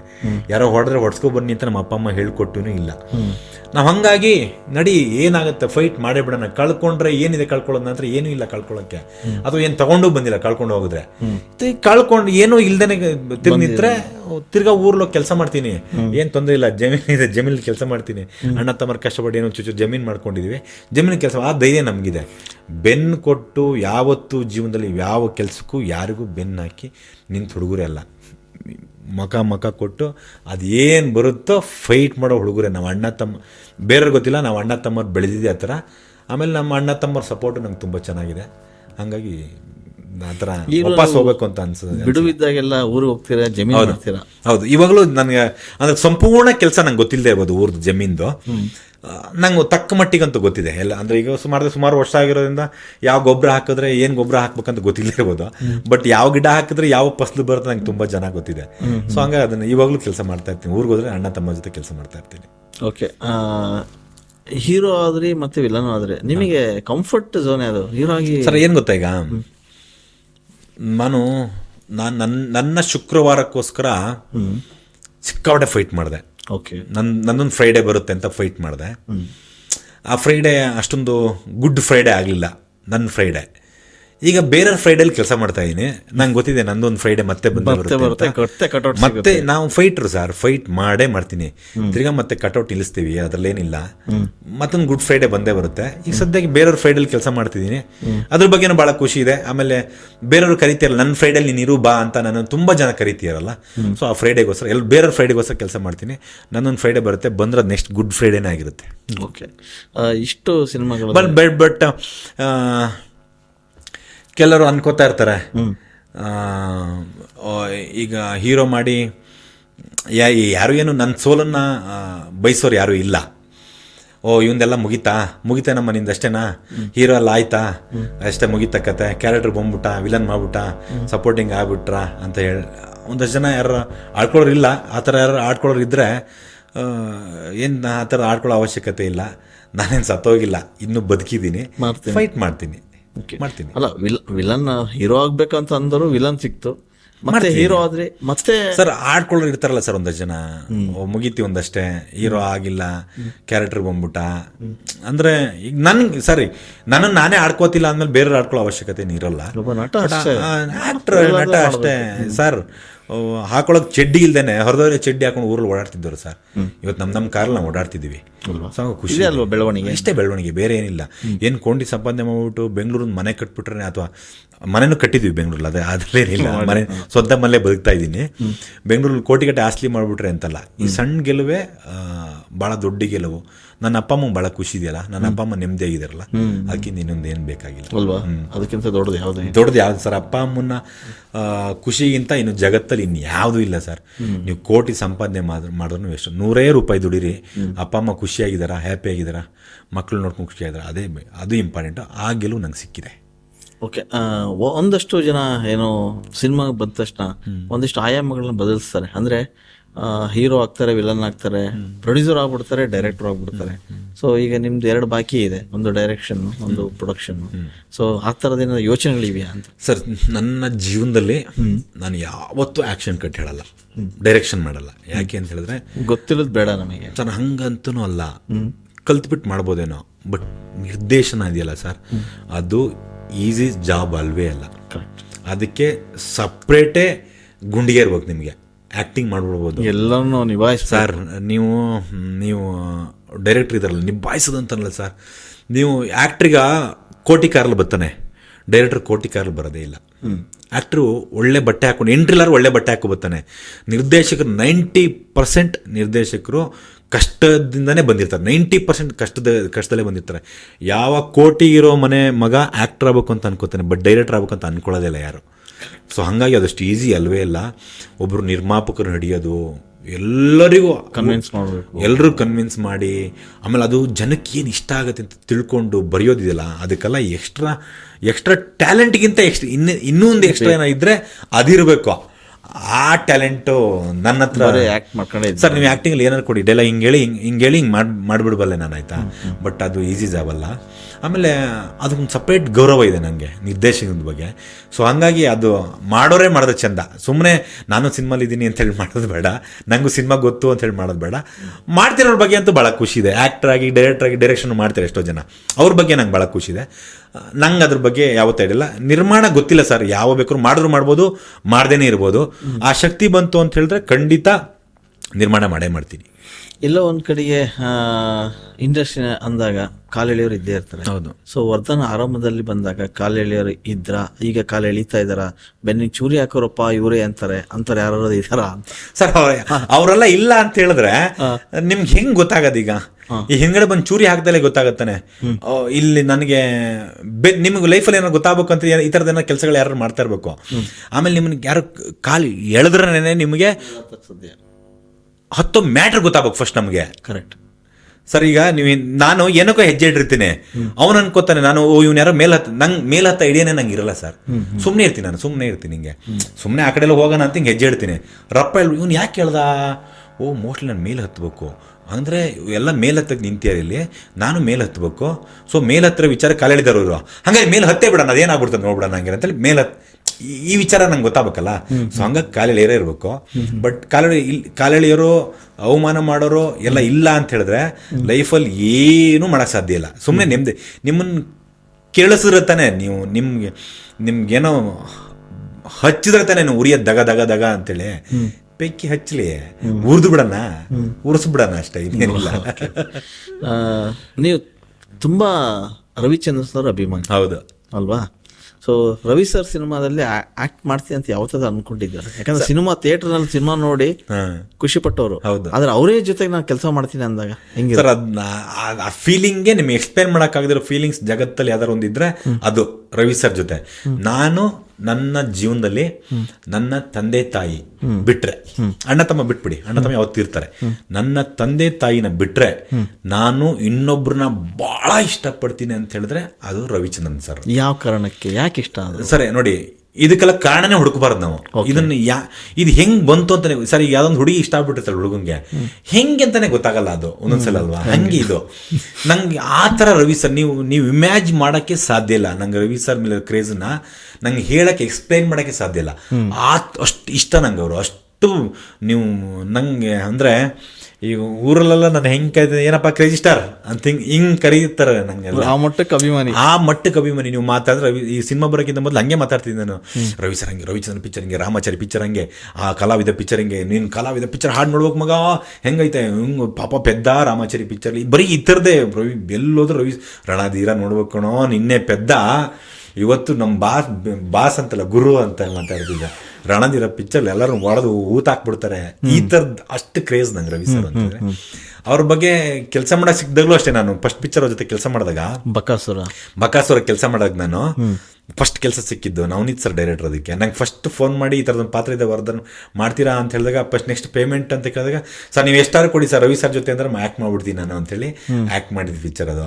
ಬಟ್ ನಾನು ಇದುವರೆಗೂ ರವಿ ಸರ್ಗೆ ನಾನು ನಿಮ್ಮ ಅಭಿಮಾನಿ ಅಂತ ಅವ್ರ ಮುಂದೆ ನಿಂತ್ಕೊಂಡು ಹೇಳಕ್ಕೆ ಆಗಿಲ್ಲ ಅದು. ಬಟ್ ಯಾವ ಥರ ಒಂದು ಹೇಳ್ತೀನಿ, ಟೈಮ್ ಬಂದಾಗ ಹೇಳ್ತೀನಿ. ಬಟ್ ಅವ್ರು ಆಲ್ರೆಡಿ 3ನೇ ಪಿಕ್ಚರ್ ಕೆಲಸ ಮಾಡಿದ್ದೀನಿ. ಹತ್ತತ್ರ ದಶರಥ ಕೆಲಸ ಮಾಡಿದ್ದೀನಿ ಸರ್, ಅದು ರಿಲೀಸ್ ಆಗಿದೆ. ಈಗ Ravi sir at present Ravi sir ಜೊತೆ ಒಂದು ಸಿನಿಮಾ ಶೂಟ್ ಮಾಡ್ತಿದ್ದೀನಿ ಈಗ. ಅದನ್ನ ಅವರೇ ಕರೆದು ಕೆಲಸ ಕೊಟ್ಟಿದ್ದಾರೆ ನಂಗೆ, ಕೆಲಸ ಮಾಡ್ತೀನಿ. ರವಿ ಸರ್ ನಿಮಗೆ ಮನೆ ಕರೀತಾರೆ ಶೂಟಿಂಗ್ ಅಲ್ಲಿ ಸರ್? ಅದು ಒಂದು ಸಿನಿಮಾ ಯಾವ್ದು, ನಾನು ಈ ದಶರಥ ಮಾಡ್ತಾ ಇರ್ತೀನಿ, ಬಕಾಸುರ ಆಗಿರುತ್ತೆ. ಅಲ್ಲೂ ರವಿ ಸರ್ ನಾನು ಮಾತಾಡ್ಸಿರಲ್ಲ ಅವ್ರನ್ನ. ಅಂದ್ರೆ ಹಂಗಲ್ಲ ಏನೋ ಮುಗಿಬಿದ್ದಂಗೆಲ್ಲ ಮಾಡಬಾರ್ದು, ಯಾರಪ್ಪ ಹಿಂಗೆ ಅಂದ್ಬಿಡ್ತಾರೆ ಆ ಬೈಕ್ ಸುಮ್ಮನೆ ಇದ್ದೆ. ದಶರಥಲ್ಲಿ ಅವ್ರು ಅವತ್ತು ಸರ್ ನಮಸ್ತೆ, ಏನೋ ಇಲ್ಲೂ ಮಾಡ್ತಿದ್ದೆ ನೀನು ಅಂತಂದ್ರು. ಅಣ್ಣ ಮಾಡ್ತಿದ್ದೀನಿ ಅಂತಂದೆ. ಅಲ್ಲೆಲ್ಲ ಪ್ರೋಸೆಸ್ ಎಲ್ಲ ಆ್ಯಕ್ಟಿಂಗ್ ಎಲ್ಲ ಮಾಡಿ 3-4 ದಿನಕ್ಕೆ ಅವ್ರೇ ಕರೆದ್ರು, ಅವ್ರ ಹುಡುಗ ಬಂದು ಕರೆದ್ಬಿಟ್ಟು ರವಿ ಸರ್ ಕರೀತಾರೆ ಬರ್ಬೇಕಂತೆ ಅಂತ ಹೋದೆ. ನನ್ನ ಪಿಕ್ಚರ್ ಒಂದು ಕ್ಯಾರೆಕ್ಟರ್ ಇದೆ ಮಾಡೋ ಅಂತಂದ್ರು. ಆಯ್ತಣ್ಣ ಅಂತೆ. ಅದಾದ್ಮೇಲೆ ಅದು ಆ ಸಿನಿಮಾ ಆ್ಯಕ್ಚುಲಿ ಟೇಕ್ ಆಫ್ ಆಗಲಿಲ್ಲ, ಅದು ಅಲ್ಲೇ ಅದು ಶುರು ಮಾಡಲಿಲ್ಲ ಅವರು. ಹಾಗಾಗಿ ಕರೀಲಿಲ್ಲ ಅವರು, ಸುಮ್ಮನೆ ಆಗ್ಬಿಟ್ಟೆ ನಾನು ಒಂದ್ಸತಿ ಮೆಸೇಜ್ ಮಾಡಿದ್ದೆ ಅವ್ರಿಗೆ. ಅವ್ರು ಮೆಸೇಜ್ ಮಾಡಿದ ಇಮ್ಮಿಡಿಯೇಟ್ ಮನೆಗೆ ಬಾ ಅಂತಷ್ಟೇ ಮೆಸೇಜ್ ಹಾಕಿದ್ರು. ನಾಳೆ ಮನೆಗೆ ಬಾ ಅಂತ ಹೇಳಿದ್ರು. ಸುಮ್ಮನೆ ಮನೆಗೆ ಅಷ್ಟೊತ್ತಿಗೆ ಆಲ್ರೆಡಿ ಹಫ್ತಾ ಆಗಿತ್ತು, ದಾರಿಯಾದ ವೈಕುಂಠಕ್ಕಿನೂ ಶೂಟ್ ನಡೀತಾ ಇತ್ತು ಅವಾಗ. ಅವಾಗ ಮನೆಗೆ ಬಾ ಅಂತ ಮೆಸೇಜ್ ಮಾಡಿದ್ರು. ಸೀದಾ ಮನೆಗೆ ಹೋದೆ. ಮನೆಗೆ ಹೋಗಿ ಐ ಥಿಂಕ್ ಮೋಸ್ಟ್ಲಿ ಹತ್ರ ಒಂದು 3/4 ಗಂಟೆ ಮಾತಾಡಿದ್ದಾರೆ. ಯಾರು ಇರಲಿಲ್ಲ, ಸೀತಾರಾಮ್ ಸರ್ ಇದ್ರು ಕ್ಯಾಮ್ರಾಮನ್ನು. 1 hour ಹೆಂಗೆ ಏನು ಅದೇನು ಇದೇನು ಎಲ್ಲ ಕೇಳಿದ್ರು ಅಷ್ಟೇ. ಅದಾದ ಪ್ರೊಸೆಸ್ ಅದಾಗಿ ಸುಮಾರು 4 ವರ್ಷ ಆಗೋಯ್ತು ಅನ್ಸುತ್ತೆ. ಅವ್ರ ಮನೆಗೆ ಕರೆದು ಎಲ್ಲ ಆಗೋಗಿದೆ. ಬರ್ತ್ಡೇ ಯಾವಾಗ ಒಂದ್ಸತಿ ಮನೆಗೆ ಹೋಗ್ತಿದ್ದೆ. ರೀಸೆಂಟಾಗಿ ವಾಟ್ಸಪ್ಪಲ್ಲಿ ತಿರ್ಗಾ ಒಂದು ಮೆಸೇಜ್ ಕಳಿಸಿದ್ರು, ಹೆಂಗಿದ್ಯಾ ಅಂತ. ಅದಾದಮೇಲೆ ಇಮ್ಮಿಡಿಯೇಟ್ ಕಾಲ್ ಮಾಡಿದ್ರು. ನಾನೇ ಶಾಕ್ ಒಂದ್ಸತಿ ಕಾಲ್ ಮಾಡಿದ ತಕ್ಷಣ ಫೋನ್ ಮಾಡಿಬಿಟ್ಟು ಈ ಥರದ್ದು ಕೆಲಸ ಇದೆ ಮಾಡು ಅಂತಂದ್ರು. ಕೆಲಸ ಮಾಡಿ ಅದ್ಭುತವಾಗಿ ಕೆಲಸ ಮಾಡಿದ್ದೀನಿ. ಸಿನಿಮಾ ಇನ್ನೇನು ಅವರೇನು ಅನೌನ್ಸ್ ಮಾಡಿಲ್ಲ ಆ್ಯಕ್ಚುಲಿ. ನಾನು ಈಗಲೇ ಬೇಗ ಆಗುತ್ತೆ ಅನ್ಸುತ್ತೆ ನಾನು ಅದ್ರ ಬಗ್ಗೆ ಈಗ ಮಾತಾಡಿದ್ರೆ. ಅಷ್ಟು ಎಕ್ಸ್ಟ್ರಾರ್ಡನರಿ ಆಗಿದೆ ಸಿನಿಮಾ ಅದು. ಅಂದರೆ ಅವರು ಎಲ್ಲೋ ಅದ್ರ ಬಗ್ಗೆ ಮಾತಾಡದೇ ಇರೋದ್ರಿಂದ ನಾನು ಮಾತಾಡಬಾರ್ದು ಅಂತ ಅನ್ಸುತ್ತೆ ಅದ್ರ ಬಗ್ಗೆ. ಸೊ ಹಂಗೆ ಎಕ್ಸ್ಟ್ರಾರ್ಡನರಿ ರವಿ ಸರ್ ಜೊತೆ ಆಲ್ರೆಡಿ ಕೆಲಸ ಮಾಡಿದ್ದೀನಿ. ಇದೊಂಥರ ಪವಾಡ ಅಲ್ಲ ಅಂದರೆ ಸಣ್ಣರಿದ್ದಾಗ ರಾಮಾಚಾರ್ಯ ಸಿನಿಮಾ ನೋಡಿ ಅವ್ರ ಜೊತೆ ನಾನು ಆಕ್ಟ್ ಮಾಡ್ತೀನಿ ಅನ್ನೋದು ನಮ್ಗೆ ಅದೇ ಹೇಳೋದು. ಲೈಫಲ್ಲಿ ಇದು ಬೇಕು ಅಂತ ನಾನು ಹೊರಡಬೇಕು, ಫಸ್ಟ್ ಕೂತಿರ್ಬಾರ್ದು. ನಾನೀಗ ಹೊರಟ್ರೆ ಸರ್ ಏನೋ ಒಂದು ಕಡ್ಡಿ ಕೂಡ ನಂಗೆ ಸಹಾಯ ಮಾಡ್ಬಿಡ್ತದೆ. ಈಗ ನೋಡಿ ರವಿ ಸರ್ ಜೊತೆ ಅಷ್ಟು ಪ್ರೀತಿ ನಾನು ಬೇರೆ ಅಂದರೆ ಯಾರು ಅಂದರೆ ಎಲ್ಲರೂ ಕರೆದು ನಮ್ಗೆ ಕೆಲಸ ಕೊಡ್ಬೇಕು ಅಂತ ನಾನು ಹೇಳ್ತಿಲ್ಲ. ಸರ್ ನಾವು ಏನು ಅನ್ಕೋತೀವಿ ಮನ್ಸಲ್ಲಿ ಅದು ನಡೀತಾ ಹೋಗುತ್ತೆ. ಡೆಸ್ಟಿನಿ ನಮ್ಗೆ ರೀಚ್ ಮಾಡುತ್ತೆ, ಆ ಜಾಗ ಕರ್ಕೊಂಡು ಹೋಗುತ್ತೆ. ನಾವು ಹೊರಡ್ಬೇಕು. ಸರ್ ರವಿ ಸರ್ ಕರೆದ ಕೆಲಸ ಕೊಡು. ಎಷ್ಟೊಂದು ಜನ ಅವ್ರ ಜೊತೆ ಕೆಲಸ ಮಾಡೋರು ಎಲ್ಲ ಬಿಟ್ಟು ನನ್ನೇ ಕರ್ದಿಯಾರ ಅಂತ ಹೇಳಿದ್ರೆ ಡೆಸ್ಟಿನಿ ಇದೆ ಅವ್ರ ಜೊತೆ ನಮ್ಗೆ ಅದಕ್ಕೆ ಕರೆದಿದ್ದಾರೆ. ಕರೆಕ್ಟ್ ಎಲ್ಲ ಸರಿ. ಈ ಬರೀ ಒಡಿಸ್ಕೊಳ್ಳೋದೇ ಆಯ್ತಪ್ಪ ಸಿನಿಮಾದಲ್ಲಿ, ವರ್ಧನ್ ಹೊಡೆಯೋದೇ ಯಾವಾಗ ಅಂತ. ಸರ್ ಅದೇ ಈಗ ಇಷ್ಟೊಂದು ಸಿನಿಮಾ ಮಾಡಿದೀನಿ. ಈಗ ಬಂಬು ಸವರಿ ಅಂತ ಒಂದು ಸಿನಿಮಾ ಮಾಡಿದೀನಿ. ಸಿಕ್ಕಾಪಡೆ ಹೊಡೆದಿದ್ದೀನಿ ಮೋಸ್ಟ್ಲಿ. ಸಿಕ್ಕಾಪಡೆ ಆಕ್ಷನ್ ಸಿನಿಮಾ ಅದು ಮೋಸ್ಟ್ಲಿ ಅಲ್ಲಿಂದ ಶುರು ಆಗುತ್ತೆ. ಆ ಸಿನಿಮಾ ಚೆನ್ನಾಗಾಯ್ತು ಅಂತ ಹೇಳಿದ್ರೆ ಹೇಳಿದ್ನಲ್ಲ ನಾನು ಸವರಿ ಮಾಡ್ತಾ ಇರೋದೆ. ಸರ್ ಈಗ ನಾನು ತಿಂಗಳಿಗೆ ಅಲ್ಲ ವರ್ಷದಲ್ಲಿ ಒಂದು 10 ದಿನ 10 ಫ್ರೈಡೆ ಬೇರೆಗೋಸ್ಕರ ಕೆಲಸ ಮಾಡ್ತೀನಿ. ಫ್ರೈಡೆ ಎಲ್ಲೋ 2 ವರ್ಷಕ್ಕೆ ಒಂದು ಫ್ರೈಡೆ ಮಾತ್ರ ನಾನು ಕೆಲಸ ನನಗೋಸ್ಕರ. ನೆಕ್ಸ್ಟ್ ಮೋಸ್ಟ್ಲಿ ಈ ಫ್ರೈಡೆ ವೇಟ್ ಮಾಡ್ತೀನಿ, ಬಂಬು ಸವರಿ ಫ್ರೈಡೆ ವೇಟ್ ಮಾಡ್ತೀನಿ. ಅದೇನೋ ಚೆನ್ನಾಗೈತೆ ಕಂಟಿನ್ಯೂ ಅದಂಗೆ. ನಿಮ್ದು ಒಂದು ಫ್ರೈಡೆ ಬರಲಿ ನನ್ನೊಂದು ಫ್ರೈಡೆ ಬರುತ್ತೆ, ಗುಡ್ ಫ್ರೈಡೆ ಬರುತ್ತೆ. ನಿಮ್ದೊಂದು ಗುಡ್ ಫ್ರೈಡೆ ದಿನ ಹೀರೋಯಿನ್ ರಚಿತಾ ರಾಮ್ ಆಗಿದ್ರೆ ಹೆಂಗಿರುತ್ತೆ ಅಂತ ಮೋಸ್ಟ್ಲಿ ಅದು ಗೊತ್ತಿಲ್ಲ, ಬಟ್ ಆಗ್ಲಿ ಸರ್, ಆದ್ರೂ ಒಳ್ಳೇದೇ. ಯಾಕಂದ್ರೆ ಯಾರು ಬೇಕು ಅಂದ್ರೆ ರಚಿತಾ ರಾಮೇ ನಮಗೆ ಜೊತೆ ಇದ್ದರೆ ಚೆನ್ನಾಗಿ ಅಂತ ಹೇಳ್ಕೊಂಡಿದ್ದೀವಿ. ಸದ್ಯಕ್ಕೆ ಚೆನ್ನಾಗಿ ಅಂದ್ರೆ ಒಳ್ಳೆ ಆಕ್ಟರ್ ಸರ್. ಒಳ್ಳೆ ಆಕ್ಚುಲಿ ಒನ್ ಆಫ್ ದಿ ನಂಗೆ ಭಾಳ ಇಷ್ಟ ಹೀರೋಯಿನ್ ಬಂದು ಸೌಂದರ್ಯ ಅವರು. ಸೌಂದರ್ಯ ಅದಾದ್ಮೇಲೆ ನಾನು ರಚಿತಾ ಅವ್ರು ಭಾಳ, ನಾವು ಸಿನಿಮಾಗೆ ಬಂದಾಗ ಅವರು ಕೆರಿಯರ್ ಒಟ್ಟಿಗೆ ಶುರು ಮಾಡಿದ್ರಲ್ಲ, ನಾವು ಬಂದಿರೋದು ಅವರದ್ದು ತುಂಬ ದೊಡ್ಡ ಮಟ್ಟದಲ್ಲಿ ಹೆಸರು ಮಾಡಿರೋದು ಅವರು ಭಾಳ ಇಷ್ಟ ನನಗೆ. ನಿಮ್ಮ ಪ್ರಕಾರ ಸಿನಿಮಾ ಇಂಡಸ್ಟ್ರಿನಲ್ಲಿ ದುಡ್ಡೇ ಇರಬೇಕಾ, ಅದೃಷ್ಟನೇ ಇರಬೇಕಾ, ಅಥವಾ ಪ್ರತಿಭೆ ಇರಬೇಕಾ? ಪ್ರತಿಭೆನೇ ಇರಬೇಕು ಸರ್ ಇಲ್ಲಿ. ಪ್ರತಿಭೆ ಜೊತೆ ಸಣ್ಣದು ಅದೃಷ್ಟನೂ ಬೇಕಾಗತ್ತೆ. ದುಡ್ಡಿನ ಅವಶ್ಯಕತೆ ಏನಿಲ್ಲ ಅಂತ ಅನ್ಸುತ್ತೆ. ಓಕೆ, ನಾನು ಹತ್ತತ್ರ ಒಂದು 50 ಸಿನಿಮಾದಲ್ಲಿ ಒಂದು 25 ಪಿಕ್ಚರು ದುಡ್ಡಿರೋರ ಸಿನಿಮಾಲಿ ಆ್ಯಕ್ಟ್ ಮಾಡಿದ್ದು. ಓಕೆ, ಬಟ್ ಅವ್ರು ಯಾರೂ ಇಲ್ಲವೇ ಇಲ್ಲ ಇಂಡಸ್ಟ್ರಿಲಿ. ಅಂದರೆ ಅವರೇ ಹೀರೋ ಮಾಡಿ ಅವರೇ ದುಡ್ಡು ಹಾಕೊಂಡು ಹೀರೋ ಮಾಡಿದವ್ರ ಸಿನಿಮಾಲಿ ಆ್ಯಕ್ಟ್ ಮಾಡಿದ್ದು. ಸೊ ಹಾಗಾಗಿ ನನ್ನ ಪ್ರಕಾರ ದುಡ್ಡಿನ ಅವಶ್ಯಕತೆ ಅಷ್ಟೊಂದು ಇಲ್ಲ ಅಂತ ಅನ್ಸುತ್ತೆ. ಬಟ್ ಪ್ರತಿಭೆ ನಿಮಗೆ 100% ಬೇಕು. ಒಂದು 50% ಅದೃಷ್ಟ ಇರಬೇಕು. ಒಂದು 50% ಇದ್ದರೆ ವರ್ಕ್ ಆಗುತ್ತೆ ಬೇಗ ಅಂತ ಅನ್ಸುತ್ತೆ. ಬಟ್ ಎಲ್ಲದು ಇರಬೇಕು. ದುಡ್ಡಿನ ಅವಶ್ಯಕತೆ ಅಂಥದ್ದೇನಿರಲ್ಲ. ನಿಮ್ಮಲ್ಲಿ ಪ್ರತಿಭೆ ಇದೆ, ಅದೃಷ್ಟ ಅನ್ನೋದ್ರು ಇನ್ನೂ ಸಿಕ್ಕಿಲ್ಲ ಅಂತೀರಾ? ಮೋಸ್ಟ್ಲಿ ನನ್ನ ಪ್ರಕಾರ ಸಿಕ್ಕಿಲ್ಲ ಅಂತ ಅನ್ಸುತ್ತೆ. ಅಂದ್ರೆ ಈ ನೋಡೋ ದೃಷ್ಟಿನಲ್ಲಿ ಅದೃಷ್ಟ ಇಲ್ಲ ಅಂತ ಅನ್ಸುತ್ತೆ. ಬಟ್ ನನ್ನ ದೃಷ್ಟಿಲಿ ನಂಗೆ ಅದೃಷ್ಟ ಇದೆ ಅಂತ ಅನ್ಸುತ್ತೆ. ಯಾಕೆ ಗೊತ್ತಾ ಸರ್, ನನ್ನ ಬದುಕು ನಂಗೆ ಗೊತ್ತಿದೆ, ನಂಗೆ ಹಳೆ ಜೀವನ ನಂಗೆ ಗೊತ್ತಿದೆ. ಕರೆಕ್ಟ್. ನನ್ನ ಕೆರಿಯರ್ ಎಲ್ಲಿ ಶುರುವಾಯಿತು ಅಂತ ನಂಗೆ ಗೊತ್ತಿದೆ. ಇವತ್ತಿನ ಪೊಸಿಷನ್ ನನ್ಗೆ ಗೊತ್ತಿದೆ. ನಾನು ಎಷ್ಟು ಸ್ಟ್ರಾಂಗ್ ಇದ್ದೀನಿ ಇವತ್ತು ಅಂದರೆ ಎಲ್ಲ ವಿಚಾರದಲ್ಲೂ ಹೇಳ್ತಾ ಇದ್ದೀನಿ. ನನ್ನ ಬದುಕಿನ ವಿಚಾರದಲ್ಲಿ ನಂಗೆ ನಾಳೆ ಬದುಕಿನ ತುಂಬ ಭಯ ಇಲ್ಲ ನನಗೆ. ಕರೆಕ್ಟ್. ಏನು ಮಾಡೋಣ ಗುರು, ಇದಿಲ್ಲ ಅಂದ್ರೆ ಏನು ಮಾಡೋಣ ಗುರು ಅಂತಿಲ್ಲ. ಏನಿಲ್ಲ ಅಂದ್ರೆ 5 ರೂಪಾಯಿ ಅಕೌಂಟಲ್ಲಿ ಇದೆ, ನಂಗೆ ಧೈರ್ಯ ಇದೆ ಇವಾಗ ಅಟ್ ಪ್ರೆಸೆಂಟ್. ಮಿನಿಮಮ್ ಇರುತ್ತೆ ಅನ್ನೋದು. ಸೊ ಹಾಗಾಗಿ ನಂಗೆ ಅದೃಷ್ಟ ಇದೆ ಸರ್. ಎಲ್ಲರೂ ದುಡ್ಡು ಅಣ್ಣೋರ್ ಥರನೇ ಹಾಕಾಗಲ್ಲ ಸರ್. ಕರೆಕ್ಟ್ ಅಲ್ವಾ? ಇನ್ನೊಬ್ರು ಇದ್ದಾರೆ ಆ ಜಾಗದಲ್ಲಿ, ಮತ್ತೊಬ್ರು ಇರ್ತಾರೆ, ಆ ಥರ ಆಗುತ್ತೆ. ಹಂಗಾಗಿ ಖುಷಿ. ಈಗ ನಾನು ಹೊರಟಾಗ ಅಣ್ಣವ್ರ ಥರನೇ ಆಗ್ಬೇಕಂತ ಭಾಳ ಆಸೆ ಇತ್ತು ಊರು ಬಿಟ್ಟಾಗ. ಬಟ್ ಇಲ್ಲಿ ಬಂದು ಫೈಟ್ ಮಾಡಿ ಎಲ್ಲ ಗೊತ್ತಾದ್ಮೇಲೆ ಗೊತ್ತಾಗತ್ತೆ ಅದು ಬೇರೆ. ಬಹುಶಃ ಸಿನಿಮಾದಲ್ಲಿ ಹೊಡೆಸ್ಕೊಳ್ಳೋದೇ ಮಜಾ ಅಲ್ಲ ಸರ್, ಒದೆ ತಿಂದ್ರೆ ಮಜಾ ಅನ್ಸ್ತೀವಿ. ಫೈನಲಿ ಹೆಂಗೆ ಬಂದಿದ್ದೀನಿ ಅಂದರೆ ಲೈಫಲ್ಲಿ ಹೊಡ್ಸ್ಕೊಂಡು ಸಿನಿಮಾಲಿ ಹೊಡ್ಸ್ಕೊಂಡು ಅಡ್ಜಸ್ಟ್ ಆಗ್ಬಿಟ್ಟಿದೀವಿ ಎಲ್ಲ. ಹೊಡ್ಸ್ಕೊಂಡ್ರೆ ಲೈಫಲ್ಲಿ ಉದ್ಧಾರ ಆಗೋದಂತ ಗೊತ್ತಾಗ್ಬಿಟ್ಟಿದೆ ಈಗ. ಗೊತ್ತಾಯ್ತು ನಿಮಗೆ? ಜೀವನದಲ್ಲಿ ಹೊಡ್ಸ್ಕೊಂಡೇ ಉದ್ಧಾರ ಆಗಿದ್ದೀವಿ. ಸಿನಿಮಾದಲ್ಲಿ ಹೊಡ್ಸ್ಕೊಂಡೇ ಇಲ್ಲಿ ಈ ಹಂತಕ್ಕೆ ಬಂದಿದ್ದೀವಿ ಸಿನಿಮಾದಲ್ಲಿ. ಸೊ ಹಂಗಾಗಿ ಗೊತ್ತಾಗಿದೆ, ಹೊಡ್ಸ್ಕೊಂಡ್ರೆ ಲೈಫಲ್ಲಿ ಮನುಷ್ಯ ಮೇಲೆ ಬರೋದು. ಸೊ ಹಂಗಾಗಿ ಒದೆಗಳು ಬಿದ್ದರೆ ಜೀವನದಲ್ಲಿ ಏನಾರು ಯಾರು ತಲೆ ಕೆಡಿಸೋ ಅವಶ್ಯಕತೆ ಇಲ್ಲ, ಬದುಕು ಬೇರೆ ಹಂತ ತಲುಪುತ್ತೆ. ಎಸ್. ಈಗ ನಿಮ್ಮ ಕೈಲಿ ಎಷ್ಟು ಸಿನಿಮಾ ಇದೆ ಸರ್? ಹತ್ತತ್ರ ಈಗ ಶೂಟಿಂಗ್ ಒಂದು 6 ಪಿಕ್ಚರ್ ಶೂಟಿಂಗ್ ನಡೀತಾ ಇದೆ ಪ್ರೆಸೆಂಟು. ರಿಲೀಸ್ಗೆ ಹತ್ತತ್ರ 13 ಸಿನಿಮಾ ಇದೆ ರಿಲೀಸ್ಗೆ. ಈಗ ಹತ್ತತ್ರ ಮೊನ್ನೆ ಲಾಸ್ಟ್ ವೀಕ್ ಒಂದಾಯಿತು, ಈ ವೀಕ್ ಗೊತ್ತಿಲ್ಲ, ಈ ವಿಂಟ್ರಿ ಹೆಂಗೆ ಅಪ್ಡೇಟ್ ಆಗುತ್ತೋ ನಂಗೆ ಗೊತ್ತಿಲ್ಲ. ಈಗೊಂದು ಆಗುತ್ತೆ. ಇದಾದ್ಮೇಲೆ ರೂಮ್ ಬಾಯ್ ಅಂತ ಒಂದು ಸಿನಿಮಾ 12ನೇ ತಾರೀಕು ರಿಲೀಸ್ ಮಾಡ್ತೀವಿ, ಅದೊಂದು ಸಿನಿಮಾ ರಿಲೀಸ್ ಆಗುತ್ತೆ. ಅದಾದ್ಮೇಲೆ ಮಾರಿಗೆ ದಾರಿ ಅಂತ ಒಂದು ಸಿನಿಮಾ ಇದೆ. ಇನ್ನು ಲೈನಲ್ಲಿ ತುಂಬ ಹಂಗೆ ಲೈನಪ್ಪಲ್ಲಿ ಇದೆ, ಬೊಂಬು ಸವಾರಿ ಇದೆ. ಇನ್ನು ಲೈನಪ್ಪಲ್ಲಿ ತುಂಬ ಕಂಟಿನ್ಯೂಸ್ ಸಿನಿಮಾಗಳಿದೆ. ನೀವು ನೋಡಿದಂಥ ಸ್ಟಾರ್ಗಳು, ಆಮೇಲೆ ಅವ್ರ ಜೊತೆ ಕೆಲಸ ಮಾಡಿದಂಥ ಸ್ಟಾರ್ಗಳ ವರ್ಕ್ ಎಲ್ಲ ಹೇಗಿತ್ತು? ಶಿವಣ್ಣ ಸರ್, ನಾನು ಶಿವಣ್ಣನ ಜೊತೆ ನಾನು ಕೆಲಸ ಮಾಡಿಲ್ಲ. ಒಂದು ಸಿನಿಮಾ ಕೆಲಸ ಮಾಡಬೇಕಾಗಿತ್ತು ನಾನು ಆ್ಯಕ್ಚುಲಿ. ಬಟ್ ನಾನು ಅವಾಗ ಹಫ್ತಾ ಮಾಡ್ತಿರೋದ್ರಿಂದ ಗೆಟಪ್ ಸಮಸ್ಯೆ ಇರೋದ್ರಿಂದ ಶಿವಣ್ಣನ ಜೊತೆ ಕೆಲಸ ಮಾಡೋಕ್ಕಲ್ಲ. ನಂಗೆ ಅದೊಂದು ಭಾಳ ಬೇಜಾರಿದೆ ನನಗೆ. ಅದೊಂದು ಸಿನಿಮಾ ಅಪರೂಪಕ್ಕೆ ಸಿಗೋದು, ಅವ್ರ ಜೊತೆಲ್ಲ ಅವಕಾಶಗಳು ಸಿಗೋದಲ್ಲ. ಅದೊಂದು ಸಿನಿಮಾ ಕೆಲಸ ಮಾಡೋಕ್ಕಾಗಲಿಲ್ಲ. ನಾನು ಗೊತ್ತಿಲ್ಲ, ಮುಂದೆ ಅವಕಾಶಗಳು ಸಿಗ್ತಾರೆ ಖಂಡಿತ ಮಾಡೋ ಆಸೆ ಅಂತೂ ಭಾಳ ಇದೆ. ಇನ್ನು ಸರ್ ಬೇರೆ ಎಲ್ಲ ಹೀರೋಗಳ ಜೊತೆ ಹತ್ತತ್ರ ಕೆಲಸ ಮಾಡಿದ್ದೀನಿ. ಎಲ್ಲರ ಜೊತೆ ಕೆಲಸ ಮಾಡಿದ್ದೀನಿ. ಯಶ್ ಸರ್ ಜೊತೆ ಕೆಲಸ ಮಾಡಿದ್ದೀನಿ, ದರ್ಶನ್ ಸರ್ ಸಿನಿಮಾ ಕೆಲಸ ಮಾಡಿದ್ದೀನಿ, ಸುದೀಪ್ ಸರ್ ಜೊತೆ ಸಿನಿಮಾ ಕೆಲಸ ಮಾಡಿದ್ದೀನಿ. ಭಾಳ ಖುಷಿ ಇದೆ ನಂಗೆ ಅವ್ರ ಜೊತೆ ಎಲ್ಲ. ಆಮೇಲೆ ಈಗ ನಾನು ಇವ್ರ ಜೊತೆ ಎಲ್ಲ ಕೆಲಸ ಮಾಡಿದ್ದೀನಲ್ಲ, ಇವರೆಲ್ಲ ಸ್ಟ್ರಗಲ್ ಮಾಡಿ ಬಂದಿರೋ ಹೀರೋಗಳೇ. ಕರೆಕ್ಟ್. ಈ ಸುದೀಪ್ ಸರ್ ಏನೋ ತುಂಬಾ ಹೀರೋ ಆಗಿಲ್ಲ ಸರ್, ಅವ್ರದ್ದು ತುಂಬ ಜರ್ನಿ ಇದೆ. ಅವ್ರದ್ದು ಅಷ್ಟೇ ದೊಡ್ಡ ಶ್ರೀಮಂತರಾಗಿರೋ ಸುದೀಪ್ ಸರ್ ಅಂದ್ರೆ ನಂಗೆ ಗೊತ್ತಿಲ್ಲ, ಹೇಳ್ದಂಗೆ ಅವ್ರದ್ದು ಸರೋವರ ಹೋಟ್ ಓನರ್ ಮಗ. ಬಟ್ ಆದ್ರೂ ಅವ್ರದ್ದು ದೊಡ್ಡ ಕತೆ ಇದೆ, ಅವ್ರ ಕೆರಿಯರ್, ಅವ್ರು ದುಡ್ಡು. ನಾನು ಅದೇ ಅವ್ರನ್ನೆಲ್ಲ ನೋಡಿದಾಗ ಅನ್ಸುತ್ತೆ ನಮಗೆ, ದುಡ್ಡಿರೋರಿಗೆ ಇಷ್ಟು ಕಷ್ಟ ಆಗೈತೆ ಕೆರಿಯರ್ ರೂಪಿಸ್ಕೊಳ್ಳೋಕೆ, ಇನ್ನು ನಮ್ಗೆ ಇನ್ನೆಷ್ಟು ಕಷ್ಟ ಆಗೋದು, ಇದಕ್ಕೆಲ್ಲ ಅಂಜಬಾರ್ದು ಅಂತ ಅನ್ಸುತ್ತೆ. ಇನ್ನು ಎಸ್ ಸರ್ ಅಷ್ಟೇ, ಅವ್ರನ್ನು ಗೊತ್ತಿದೆ. ಇನ್ನು ದುನಿಯಾ ವಿಜಯ್ ಸರ್, ಎಲ್ಲ ಗಣೇಶ್ ಸರ್ ಎಲ್ಲ ಕಷ್ಟಪಟ್ಟೆ ಬಂದಿರೋ ಕೆರಿಯರ್ಲೆ. ಹಂಗಾಗಿ ಅವ್ರ ಜೊತೆಲ್ಲ ಕಾಣಿಸ್ಕೊಳ್ತಿದ್ರೆ ನಾವು ಅವ್ರ ಜೊತೆ ಅವ್ರು ಕೆಲಸ ಮಾಡ್ತಿದ್ರೆ ನಮಗೊಂದು ಧೈರ್ಯ. ಇವರೆಲ್ಲ ಆಗಿದ್ದಾರೆ ಅಂದರೆ ನಮಗೆಲ್ಲ ಧೈರ್ಯ ಕೊಟ್ಟಿರೋರಲ್ಲ, ಇವರಿಗೆಲ್ಲ ಆಗಿದೆ ನಾಳೆ ನನಗೂ ಆಗುತ್ತೆ ಅಂತೇಳಿ. ಹಂಗಾಗಿ ಅವ್ರ ಬಗ್ಗೆ ಎಲ್ಲ ಭಾಳ ಗೌರವ ಇದೆ. ಈಗ ಗಣೇಶ್ ಸರ್ ಜೊತೆನೂ ಒಂದು ಸಿನಿಮಾ ಮಾಡ್ತೀನಿ, ಆ ಥರ ಒಂದು 20 ದಿನ ಕೆಲಸ ಮಾಡಿದ್ದೀನಿ. ಇನ್ನೂ ಒಂದು 20 ದಿನ ಬ್ಯಾಲೆನ್ಸ್ ಇದೆ, ಶೂಟ್ ಬ್ಯಾಲೆನ್ಸ್ ಇದೆ. ಅದ್ಭುತ ಒಂದು ಪಾತ್ರ ಮಾಡಿದ್ದೀನಿ. ಸೊ ಅವ್ರ ಜೊತೆ ಕೆಲಸ ಮಾಡಿದ್ರೆ ಭಾಳ ಖುಷಿ ಇದೆ. ಭಾಳ ಇನ್ಸ್ಪೈರ್ ಮಾಡಿದ್ದಾರೆ ಗಣೇಶ್ ಸರ್ ಆಗಲಿ, ವಿಜಯ್ ಸರ್ ಆಗಲಿ, ಪ್ರೇಮ್ ಸರ್ ಆಗಲಿ, ತುಂಬ ಜನ ಸರ್. ಈಗ ಸತೀಶ್ ನೀನಾಸಮ್ ಅವರಾಗಲಿ, ಇವರೆಲ್ಲ ಭಾಳ ಸ್ಟ್ರಗಲ್ ಮಾಡಿ ಲೈಫಲ್ಲಿ ಬಂದಿದ್ದಾರೆ. ಅವರೆಲ್ಲ ನಮ್ಗೆ ಧೈರ್ಯ ತುಂಬಿದ್ದಾರೆ ಜೀವನದಲ್ಲಿ. ಸೊ ಹಂಗೆ ಅವ್ರ ಬಗ್ಗೆ ಎಲ್ಲ ಭಾಳ ಗೌರವ ಇದೆ. ವರ್ಧನಿಗೆ ಬೇರೆ ಭಾಷೆಯಿಂದ ಆಫರ್ ಬರಲಿಲ್ಲ ಸರ್? ಆ್ಯಕ್ಚುಲಿ ಒಂದು ತಮಿಳ್ ಸಿನಿಮಾ ನಾನು ಆ್ಯಕ್ಟ್ ಮಾಡಿದ್ದೆ. ಅದು ಸಿನಿಮಾ ರಿಲೀಸ್ ಆಯ್ತು. ಅದು ಓಕೆ. ಅದಾದ್ಮೇಲೆ ತೆಲುಗಲ್ಲಿ ಒಂದು ಸಿನಿಮಾ ಬಂದಿತ್ತು. ನಂಗೆ ಇಲ್ಲಿ ಡೇಟ್ಸ್ ಸಮಸ್ಯೆಯಿಂದ ಹೋಗಿ ಆ್ಯಕ್ಟ್ ಮಾಡೋಕೆ ಆಗಲಿಲ್ಲ. ಸೊ ಹಂಗಾಗಿ ನಾನು ಆ ಕಡೆ ಹೋಗಲಿಲ್ಲ. ಆಮೇಲೆ ನಂಗೇನು ಬೇರೆ ಭಾಷೆಯಲ್ಲಿ ಹೋಗಿ ಆ್ಯಕ್ಟ್ ಮಾಡುವಂಥದ್ದು ಅಷ್ಟೊಂದೇನಿಲ್ಲ ನನಗೆ. ನಮ್ಗೆ ಇಲ್ಲೇ ಕೆಲಸ ನಂಗೆ ಇಲ್ಲಿದೆ. ಆಮೇಲೆ ಹಂಗೆ ಹೋಗಿ ಮಾಡ್ದು ಹೋಗೋರ ಬಗ್ಗೆ ಏನೋ ಇದೆ ಅಂತಲ್ಲ.